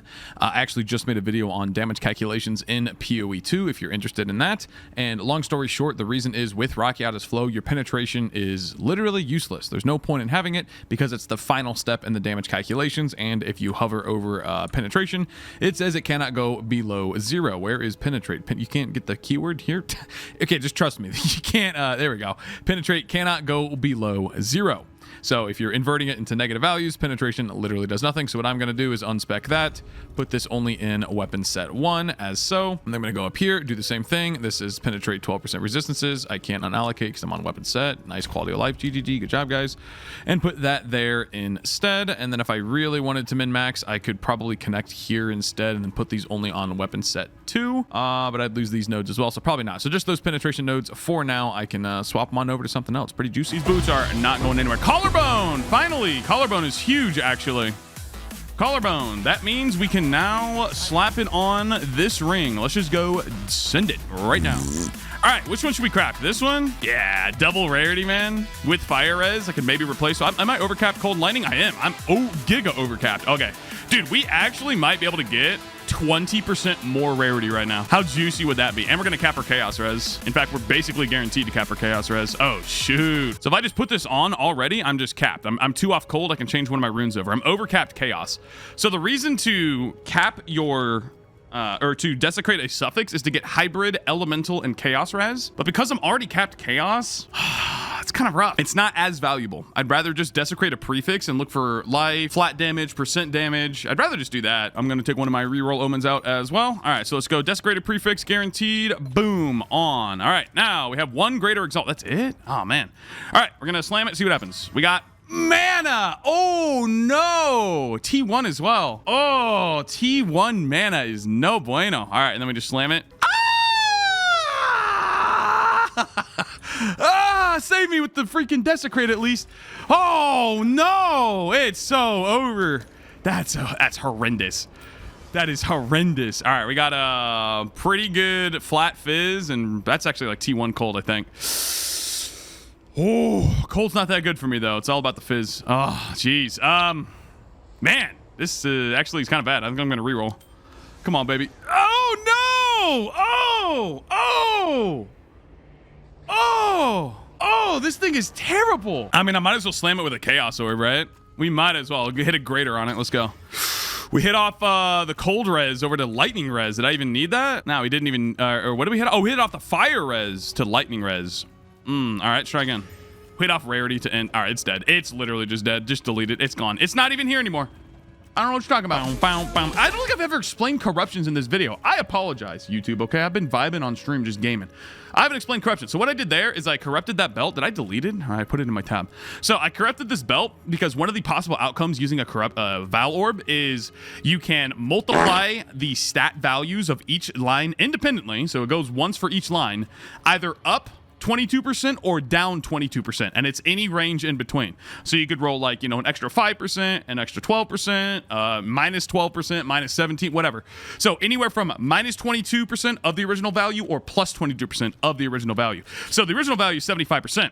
So you would want this to be higher because you only have to lose, you know, a certain amount of life. You lose less life to be considered at low life because you're considered low life while at 75% of your max life. So the higher this value, theoretically, the easier it is to be considered at low life. So if I would have hit that corruption the other way, I hit it down. If I hit it up, it could have been, you know, pretty interesting. But it is different when you corrupt res. That's a good point. So yeah, that stuff that I just described about corrupting a value up or down, that only applies to unique items. It does not happen to rare items. Mirage Archer? Mirage Archer! He one-shot her. Whoa! Nah. You have to be kidding me. You have to be kidding me. Yo, no wonder I died. What the heck? Triple gain extra crit chance minus map. This map's pretty cool. It's a unique map that has, I think, 4 or 5 essence spawns. And then you fight one boss that has all of them simultaneously. So I'm going to corrupt everything that I see and hope to get something juicy. All right, we got all of them. So we go over here to the boss and we say perfect, perfect, perfect, and we can corrupt it. I really don't want to lose out on the perfect battle. Perfect battle is extremely good for me right now. And it'd be good in trade league too. It's like a divine or something. All right, let's send it. Ooh. Back it up. Oh, we got him. Oh, we got him. See ya, buddy. Let's go, dude. Let's go. So, nice. Perfect essence of battle. This is for the next crossbow. When we get one. Good. I like that. Perfect electricity. Why is that a tink? Oh, shoot. Wait, that's insane. Wait, perfect electricity is perfect for me. So what we can do with this is we can finish prefixes on a weapon, but we need an omen of dextral crystallization, which says when you use your next perfect essence, you only remove a suffix. So what we do is we get percent fizz, flat fizz on a weapon with any suffix, and then we use this omen. It's from ritual. We'll have to farm ritual, of course. I gotta go farm ritual. And it'll say the perfect essence will only ever remove that suffix and then add the gain damage as extra lightning. So that is the... This is like a pure in-game crossbow, but this is pretty juicy for if we get to that point. Why am I dying? Please kill him. Yes, let's go. Let's go. Tink, tink, tink, tink, tink. Good map. Good. Yes, dude. It works every time. What a crazy tech, man. Just kite them out of the void. It really is that simple. I mean, it'll help for sure, but you don't need it. Where's the other, where'd he go? TP'd up here? Okay. See ya, buddy. Ooh, that was a lot of damage. Hope. Oh, no shot! What? He hit me with the bitch slap. Are you kidding me? Dude, you know what's funny?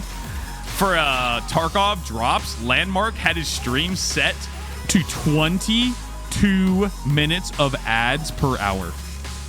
22 minutes per hour. Divine Orb, number 7, I think. We only have 3 in the stash because we use some, but that's number 7. Let's go for a treat. The way I like to describe these games, this just goes for you guys when you're talking to your friends about why they should play loot-based ARPGs. You tell them it's like playing an MMO, but without all of the tedium.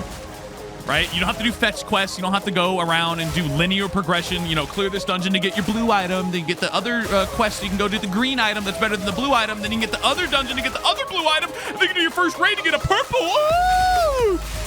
It's like 25 hours of progression. You get like 10% increased damage. Woo! You know, this game, you can level up at level 20 and get a weapon that's like 4 times your damage. You're like, what the heck? You start one-shotting it. You go from struggling to kill a monster to like one-shotting everything. You're like, what? Oh my gosh. And you get that like 10 times over, you know? Fully mapping the abyssal depth affect the loot? Nah, not at all. Collarbone! All right, another collarbone. Juicy. I think I have a couple rings waiting for that. Although they're not like the best rings. I'll save the collarbone for now. Collarbone's juicy though. All right, we're gonna hold on our damage real quick. I guess we'll just wait for that. Ooh. There we go. All right, big damn, go. Not bad. Not bad, actually, at all. I think we might be able to kill tier 3 before he does 2 attacks as well. We'll have to see. Oh, yeah. Oh, yeah. Keep it coming, baby. Woo, buddy. Again, I'm going to save the damage for a second. Let the boss damage go away. All right, we're going to stand over here, lose our close combat, but we still damage him at least because we're a range build, not a melee build. Lol. He's going away. He's going away. Don't you have to let him hit you here so he gets up? Yeah. Get him quick. Not the most damage. Enough, though, for sure. Ooh, ooh, ooh. Yes, we did it. Yeah, definitely not the most damage right now. 'Tis the life of solo self-bound. You must be able to. Hey, perfect Jeweler's Orb. I think, actually, what I'm going to do here is something crazy. I'm gonna do something crazy with this Perfect Jeweler. Because both my clear speed and my single target skill already have max sockets, I could just put it on something like Herald of Thunder, get a little bit more damage out of it. But what I'm gonna do is take out Galvanic Shards, or actually let's take Stormblast Bolts out, which is currently level 90 with max sockets with 20% quality, and then we're gonna slap on a Val Orb and hope to get +1 level. We got nothing. All right, so nothing changed, so we can still use this. And I guess I could try Galvanic. I'd rather wait though. Yeah, so the goal there was to hit +1 level, and then we've got another 20. We could slap it on to get it to 21. You can still level up corrupted jewels for some reason, or skill gems for some reason. It lets you level them up with regular ones. So the goal was to get +1 and save the Perfect Jeweler's Orb. And if I missed it, I could just get another level 19 gem out, put the Perfect Jeweler on it for max sockets, and go back to gaming like it was nothing. So I'm still going to save this Perfect Jeweler's. I don't really need it on Herald of Thunder, honestly, so that's the plan. Come here, buddy. Yes! Yes! It works every time! Gentlemen, did we get an Omen of the Liege? Yeah, I'm pretty sure you cannot get an Omen of the Liege if you pull them out of the mist correctly. But like I said, I think there's an edge case where you are clearly not... Oh my gosh! Oh my gosh! What is this map? Perfect Jewelers, Abyssal Echoes, Putrefaction, Cranium. Oh, baby! What do we want to essence on this bad boy? Oh, we just put a res on it. What am I current on this one? It's fire. Fire and lightning. I don't need the lightning. Dang it, I don't need the lightning. I need the fire. Oh, that says suck. Just put it on. All right. I don't have a rib cage, do I? I have an ancient rib. All right, we'll save these in here until we get a rib cage. And then we will try to look for probably a double res or rarity or something, or deflection rating. Like any of those are pretty good. Oh, get him. See? So I killed him. That's exactly what just happened. That was that edge case. So he was clearly still in the mist, but I was able to damage him. You're not supposed to be able to damage them if they're still inside of the mist. So it might be like a body part specific thing, because clearly most of his body was outside of the mist here, but not all of it. But he had some in there. It was very obvious he was like half in, half out. So I think the problem is when you're killing them, you have to make sure all of them are out of the mist, because you can damage them for some reason. If like part of them is out, part of them's in, you can now damage them by not being in the mist. But they are still technically counted as in the mist. That's why I got an Omen of the Liege right there. So you have to make sure that they are totally out of the mist. All right, Lightless Void. This is the first Abyss boss fight. Finally, I can get some more Abyss passive points by killing the whatever his name is, Kulamai. All right, so this is going to give us the actual boss fight. That was just like a miniature one. We still get Abyss points for it. Tekrod's Gaze. Really, dude? That would be so good on Trey. How much are these right now? 60. No way. There's no way Tekrod's is 67 divs. No, I refuse. I refuse to believe that that is true. 67? What is this economy? It's a Monopoly money economy over on Trade League, bro. So with this, you have the choice of hitting one of 3 Abyssal Liches. I don't really think it matters, though. I just go to the Anumamu guy every single time. Oh, it's going to be a joke. See ya, buddy. See ya, buddy. So you have the option here to take it. Definitely don't take it. You just click one of these guys like that. I'm just going to click Anumamu because it really doesn't matter, honestly. And I'll see you at the end of the boss fight. Ooh. Nice, man. All right, we got the belt. We got the belt with 3 slots. Here we go. Can we roll a decent roll? 84% helmet. I don't know if that's worth anything. 100 exalts. Oh, cool. If we're on Trade League, nice. All right, we got our final Abyss points as well, and we got this cool ring right here. Let's see what we have. We have spell skills, area of effect, ignite magnitude, thorns damage. Wow. Yeah, it's pretty much a useless boss fight, honestly. But hey, we did it. My cousin moved to Tennessee. It's a beautiful state. My fish. Crazy fight. Where do I go? Please don't kill me. Oh my gosh! This game is designed by monkeys. Actual apes developed this video game. Doink, doink. Divine Herb. Hello. Number 8. Do I stand in there or what? Oh, he's stunned. Aw, poor guy. Aw. Kink. Oh, shoot. Well, dang, man. Now we might have to go crit, boys. Shoot. 100 div? 100? Well, we got Rakiatas and we have Garukons. SSF, gentlemen. Oh, my gosh. Well, shoot. I guess we have to go crit in our offhand setup, right? Our weapon set too? With Garukons? I mean, Kind of have to, dude. Okay, so the reason why this thing is incredibly expensive is because by default, when it says bifurcates critical hit chance, you essentially get a lucky crit, right? It rolls your crit chance twice, which is why it says right here, your maximum crit is 50%. That is before it rolls twice. So if your maximum, let's just say you have 50% crit chance, that's a little bit of investment for me. Might be at like 30 or something, maybe. But if you're at 50 and you roll it twice, that's essentially a 75% chance to crit, right? The difference with bifurcated is that if you hit both chances, so if you have a 50% chance to crit, it rolls twice, you hit both, which is a 25% chance, you get double crit damage. So this thing gives you lucky crit by default, and then on top of that, it gives you a chance to deal double damage with your crit. It's insanely good.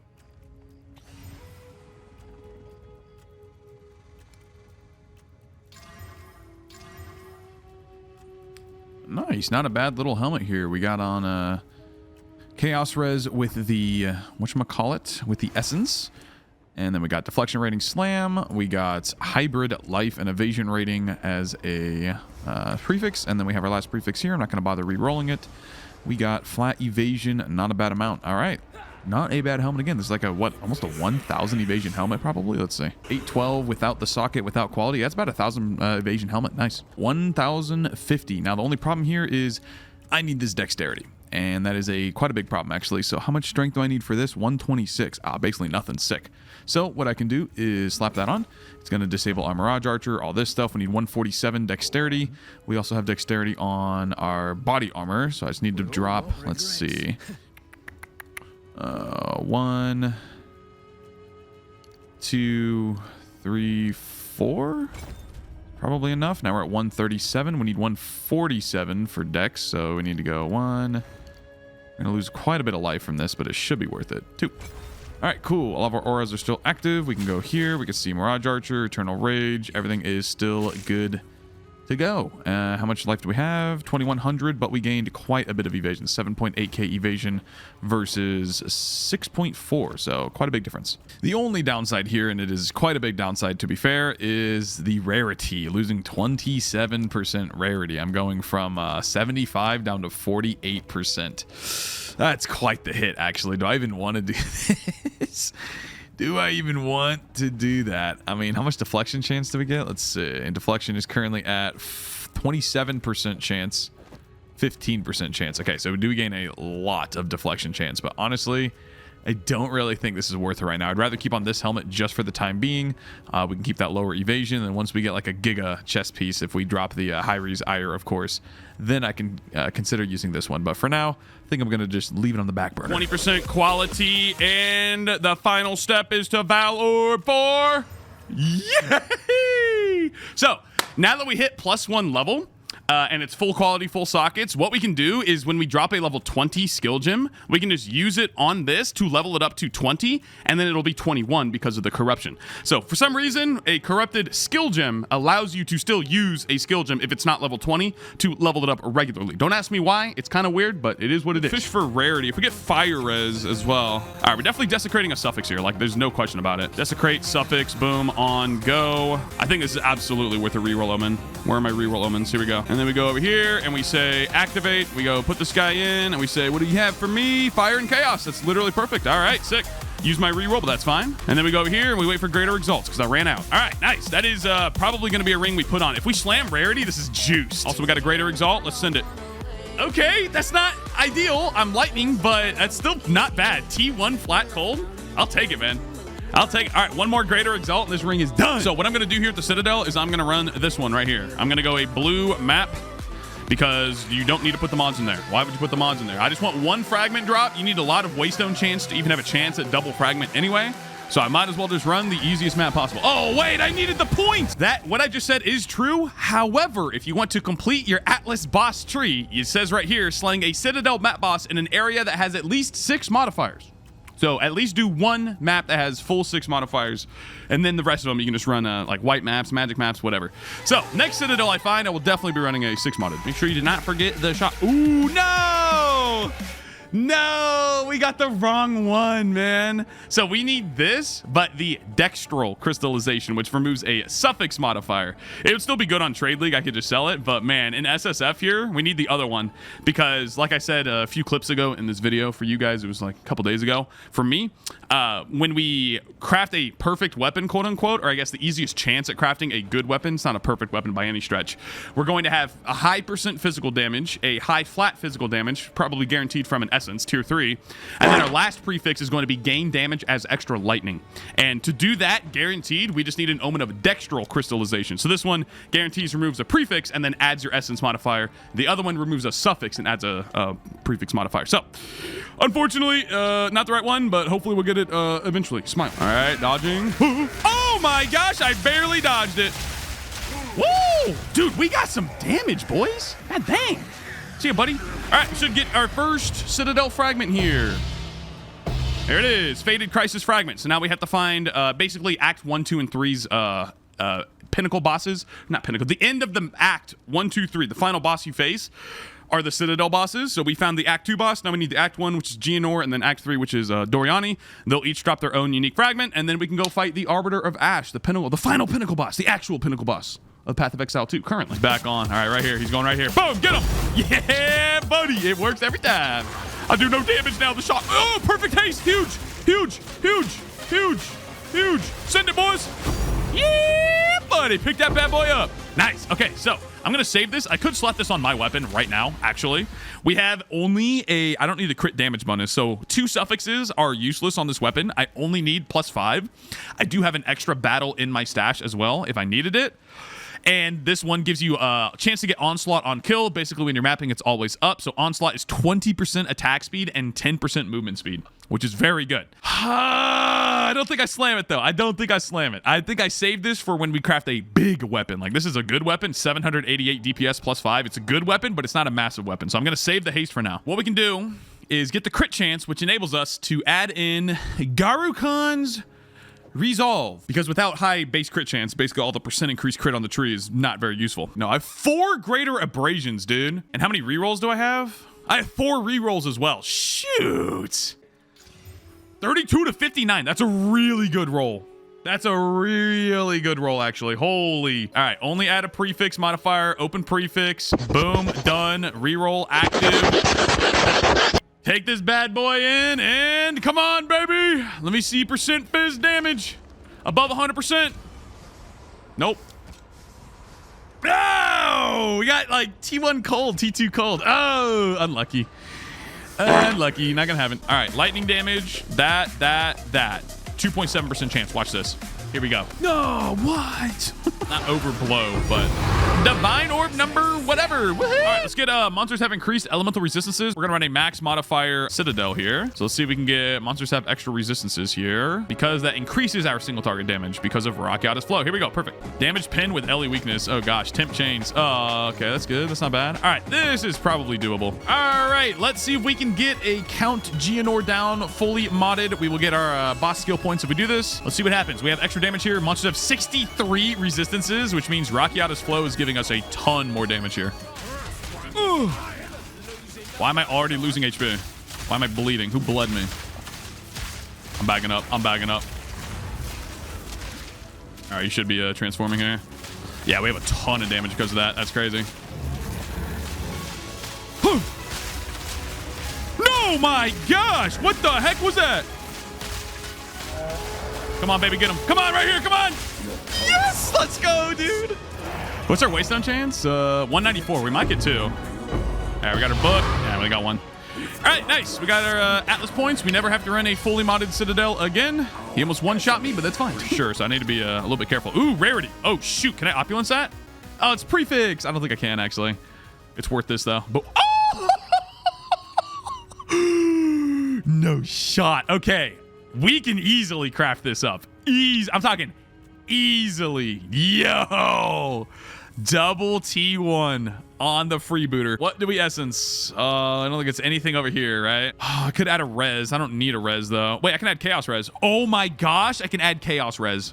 Oh, it's max roll too, dude. Double T1 rarity. Oh no, it's one off max, but still, that's a juicer, boys. I have to slam on percent evasion or this thing is donezo. I don't even think I have a greater exalt, do I? All right, well, this thing is staying in here until we get a greater exalted or wait, I have an Omen of Light. These Omens of Light are extremely expensive. Do not do this unless you know what you're doing in Trade League. They are 12 div each, but I'm playing solo Self-Found. What else am I gonna use here? So, Omen of Light. Your next orb of annulment will only remove a desecrated modifier. That is the T6 evasion rating. I'm going to activate that. Click on orb annulment. Boom. It's back. So now we take out another reroll. I don't have a rib cage. I do have a rib cage, baby. I do have a rib cage. What are you talking about? Let's go. All right. Reroll that and prefix. All right. So next desecration only adds a prefix. We are putting on the ancient rib. Also, don't do this. These are very expensive, but I'm doing it for teaching purposes. All right, now we go again. Here we go, gentlemen. This could be a juicer. Here we go. Let's see what. Wait. Reveal on. Life 95 evasion. That's very high. That's like T2 or T1. I'm taking that 100%. T1, baby. T1% evasion. That's more like it. Okay, we're still waiting for greater exalts though. Before I get those, we are definitely not gonna finish this craft without slamming it with some greater or even perfect exalts. We'll see. Any Anumama here? Whoa, what was that? What is it? Divine Orb, number 15. I don't know how many it is, man. Oracles, freaking... Oh, we have 2 Anumamus, man. 2 of them. No! I killed him! I wasn't even in the mist! Oh, triple leaves. That could be like double... Oh! Dude, how much HP can one boss have? Yeah, that's the risk that you run when you're running a empowered map boss all the time. 12 million freaking health. Oh my gosh. That's pretty good. That's pretty good. I need annulments, actually, a lot. That'll help with my Omen of Light crafting. Lagging so much, I can't even put it in my...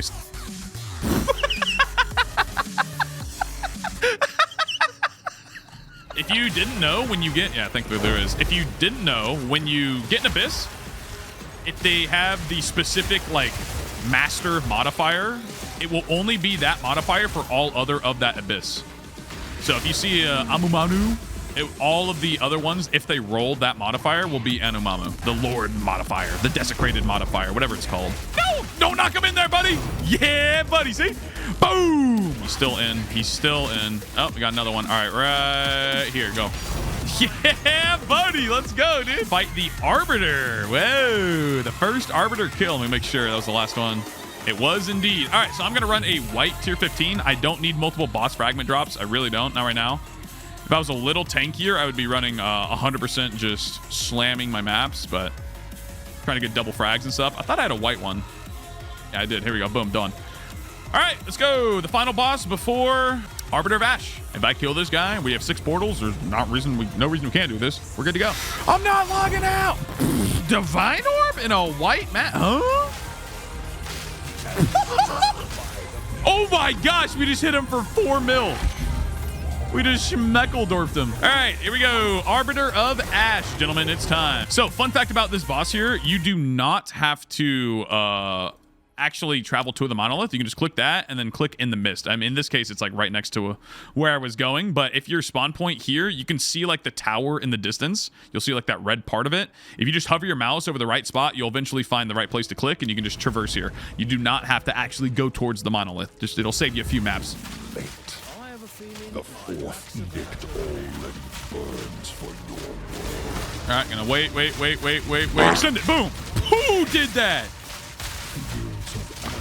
Oh, no. Chasms of flame. All right, so for this phase, all I have to do is stand in the balls. He's going to laser beam sometimes. Gotta watch out. Should phase him there, actually. Yeah, I phased him, but you still have to do it. So he is going transitioning to his next phase, and I have to still do this part. Wiener. Chat, stop wienering. No way! Oh, my. I'm still not done! Brother, what are we doing? Oh, you have to get the purple orb here. Get the purple orb. Never mind. I don't know. I think you do that, though. Boy, oh, boy. Now that. Where's my Mirage Archer? Where's my freaking Mirage Archer, bro? Holy crap, what is going on, gentlemen? How have I not died yet? All right, we got him, guys. There you go. There was the cleanest Arbiter of Ash kill you've ever seen in your entire life. Let's see what we get for our loot. We got a Grand Regalia. So this thing's pretty cool. Warrior Invictus. It can roll with a bunch of different stats on it, and you see it has 4 sockets by default. You can corrupt it up to 5 sockets. You can get some very valuable rolls. So I think like Spirit plus Res. Let's just see what we get first. Spirit, mana, reduced crit damage. I don't know if that's going to be worth any money. So a Divine Orb, you know, that's something, I guess. That's something. Yeah, basically a Divine Orb, whichever way you look at it. But the cool thing is there's tons of different stats like life. There's a lot of stats out. I can't think of all of them off the top of my head, guys. And then we can try corrupting this too. Let's just send it. Why not? What's the worst that could happen? Make sure you 20% quality always. When you corrupt anything, make sure you 20% quality always first. If you use an Omen of Corruption, that'll also give you a higher chance of getting an extra socket, because there's sometimes an outcome is nothing happens with corruption. If you use an Omen of Corruption, it bypasses that. So let's see what we get. We got, I think it divined it. It did. It divined it. Oh, shoot. Wait, we got 428 on the armor and evasion. Everything else is pretty much the same. We got max spirit, too. Interesting. See if this is worth any money. With 14 spirit. Oh, it's because it's corrupted now. It actually went down in value. But there you go. Arbiter of Ash, the true pinnacle boss here in Path of Exile 2. And now, once you do kill Arbiter of Ash and you gain all 10 skill points in the boss tree, again, just look at all those requirements there. You get access to this node right here. It's for free. When you kill a Citadel boss, they'll be the same difficulty, but they'll drop an Uber Arbiter fragment. So it's up to you if you want to, continue farming the regular version or do the Uber version here. That only happens again when you put in all 10 points into your skill tree. All right, hello everybody, and welcome to the end of the video. You made it, woohoo! If you made it all the way here, if you didn't skip ahead, you watched the entire thing. Hey, I appreciate it. Thank you very much. Hope you enjoyed. I mean, if you made it the whole video, 3 hours or so, I think, in editing so far, you probably liked the video. Anyway, I wanted to end the video here. I was planning on maybe doing the Uber Arbiter fight, but as you can see, we have one Citadel right here, one Citadel right here, and then all we'd have to do is find the last one, the blue one, which I believe is Count Geonor. But all that would do is allow me to fight the Uber Arbiter, which is just tankier with the exact same mechanics, and has a chance to give slightly better loot than the regular Arbiter, but otherwise it's an identical fight. So I'm gonna decide to end it here. I'm still gonna be playing this character over on my stream, twitch.tv/WoolieGaming, by the way. So by the time this video goes live, if I'm still playing it, you can check it out on stream to see where I actually end this character, because there obviously are some more things that I could be working towards, such as finishing this helmet craft, upgrading my weapon even more. There's actually quite a bit of things I can do. Overall, I'd give this character, in terms of like a relative power level, like a 7 out of 10. Obviously, I've cleared all the content in the game aside from Uber Arbiter. I think I would have no problems with Uber Arbiter. Again, it's the exact same fight mechanically. It just takes, like 3 times longer to kill versus regular Arbiter. So we ended the run here at level 94 with a slash played of 1 day, 19 hours. It's not bad whatsoever, about 40 hours or so. And the most important metric, once again, slash deaths, I'm going to say 55. 57. Wow, that was very close. That was not scripted whatsoever. 57 deaths for level 94. Again, just putting in juiced tier 15s, all 6 modded. You only 1 portal, dying from stupid stuff occasionally, but most of those deaths are pretty legit, I would have to say. That is not terrible whatsoever. Now, the biggest thing here, this is not a 2K Sork Ward. I think inside of maps, I have like a 2.3, 2.4, because I have some extra evasion, like when I'm moving or when I hit a target, etc. But that would be the very first thing I would do in Trade League, is massively upgrade this sorcery ward value. Hopefully you guys learned a lot here in the solo self-found style, how to maybe look for more valuable gear by yourself and accumulate your wealth in many other ways, aside from just randomly killing monsters and hoping that a divine orb drops. I know that's actually quite a few players out there, especially you newer guys. You're just like killing monsters aimlessly, praying that you finally stumble across a good drop, when in reality, what you should be doing is exactly what I'm showing you here in solo self-found, applying all these crafting methods to all the other items and then selling them to players. But that being said, yeah, we're at like, I think in maps like 8K evasion, something like that. Here's what the passive tree looks like. I am spec'd into Zealous Inquisition, but I think on Trade League, I would definitely have taken Decimating Strike. This is just because I need it for the extra oomph for clear speed. But if I had all level 21 gems with the lineage supports specifically that I wanted for Galvanic Shards, I was hunting for both Ratha's Assault and Arjun's Metal. That would improve my clear speed by a lot with Galvanic Shards, and then I could just drop this and go a Decimating Strike for quite a bit more damage on bosses. Long story short, max roll, this gives you like 45% more damage against a boss, something crazy like that, because it's reducing the amount of time to kill the enemy. And of course, I would be upgrading my jewels like crazy. This is probably the best jewel that I got, a little bit of attack speed and 25% damage. On Trade League, this is like pretty much a not worthless jewel, but definitely not super expensive. As you can see, yeah, like 20 exalts, 25 exalts.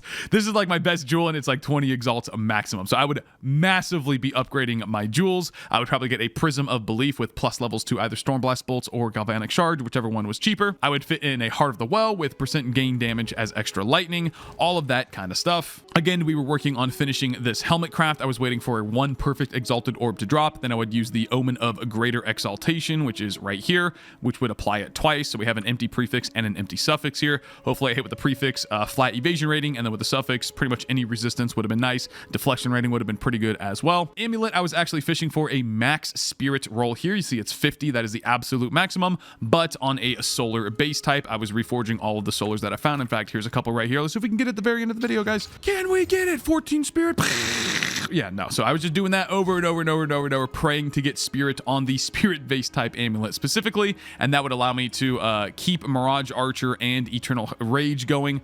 But I would have to drop Wind Dancer, which was not ideal, and that was all in preparation for getting the elusive Hyres Ire unique chest armor. If you're on Trade League, guys, I definitely recommend saving up for the very first big ticket item. It's not even that expensive, of the Hyres Ire. It makes you so much tankier. Yet again, if you missed the part of the video where I explained it, basically sorcery ward gives you 30% of your total evasion rating, this number right here. So basically 7,000 here in hideout. 30% of that is added essentially as health, because by default sorcery ward only applies to elemental damage, but you take the node right after it, ceremonial ablution, which makes it apply to then physical and chaos in addition to elemental. So basically it's just health, right? 30% of your evasion rating is now health. And Hyres Ire says it doubles your total evasion rating if you haven't been hit recently. It's just absolutely insane. You will definitely feel the tankiness upgrade by getting that kind of body armor. And then of course, for some notable drops, number one, we did get the Rakiata's Flow, very juicy. And then we also got, kind of unexpectedly, the Garakon's Resolve.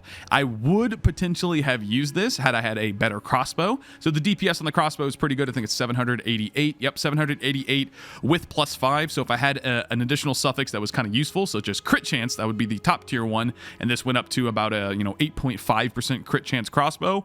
Then we could probably fit in Garakon's Resolve in our weapon set 2, which is our single target damage. I would like drop this single point here. I would spec into these points instead, which gives you 80% critical damage bonus. Spec into this crit chance, obviously. I would figure it out, and Garakon's Resolve would probably be a nice DPS upgrade. But alas, the life of solo self-found, I did not get a crossbow with crit chance. Other than that, I think the actual best piece of gear that I have here are these boots. These boots are 700 evasion with triple res with additional chaos res with 35% movement speed. If we look on the Trade League, there's nothing on the market right now, so let's just like lower all these values here. We'll go like 90 on the res, we'll go like 650 on the evasion. Yeah, 19 divine, 42 divine, 45 divine. These are very good boots. Movement speed is by far the most impactful stat, so if you have the maximum roll of 35%, that's going to add a lot of value. On top of that, they are pure evasion boots with a very high roll of 703. So I think overall, the best piece of gear I have definitely is my boots. But yeah, that's about it for the solo self-found 0-2 hero run and gun witch hunter. I sincerely appreciate you guys that stuck around here to the end. If you enjoyed the entire video, I'm very happy to hear that. Again, if you want to look at the build guide for this character, check it out on Mobalytics, link in the description below. And of course, check out my stream at twitch.tv/WoolieGaming. Thank you very much for watching, and I'll see you in the next video. Peace!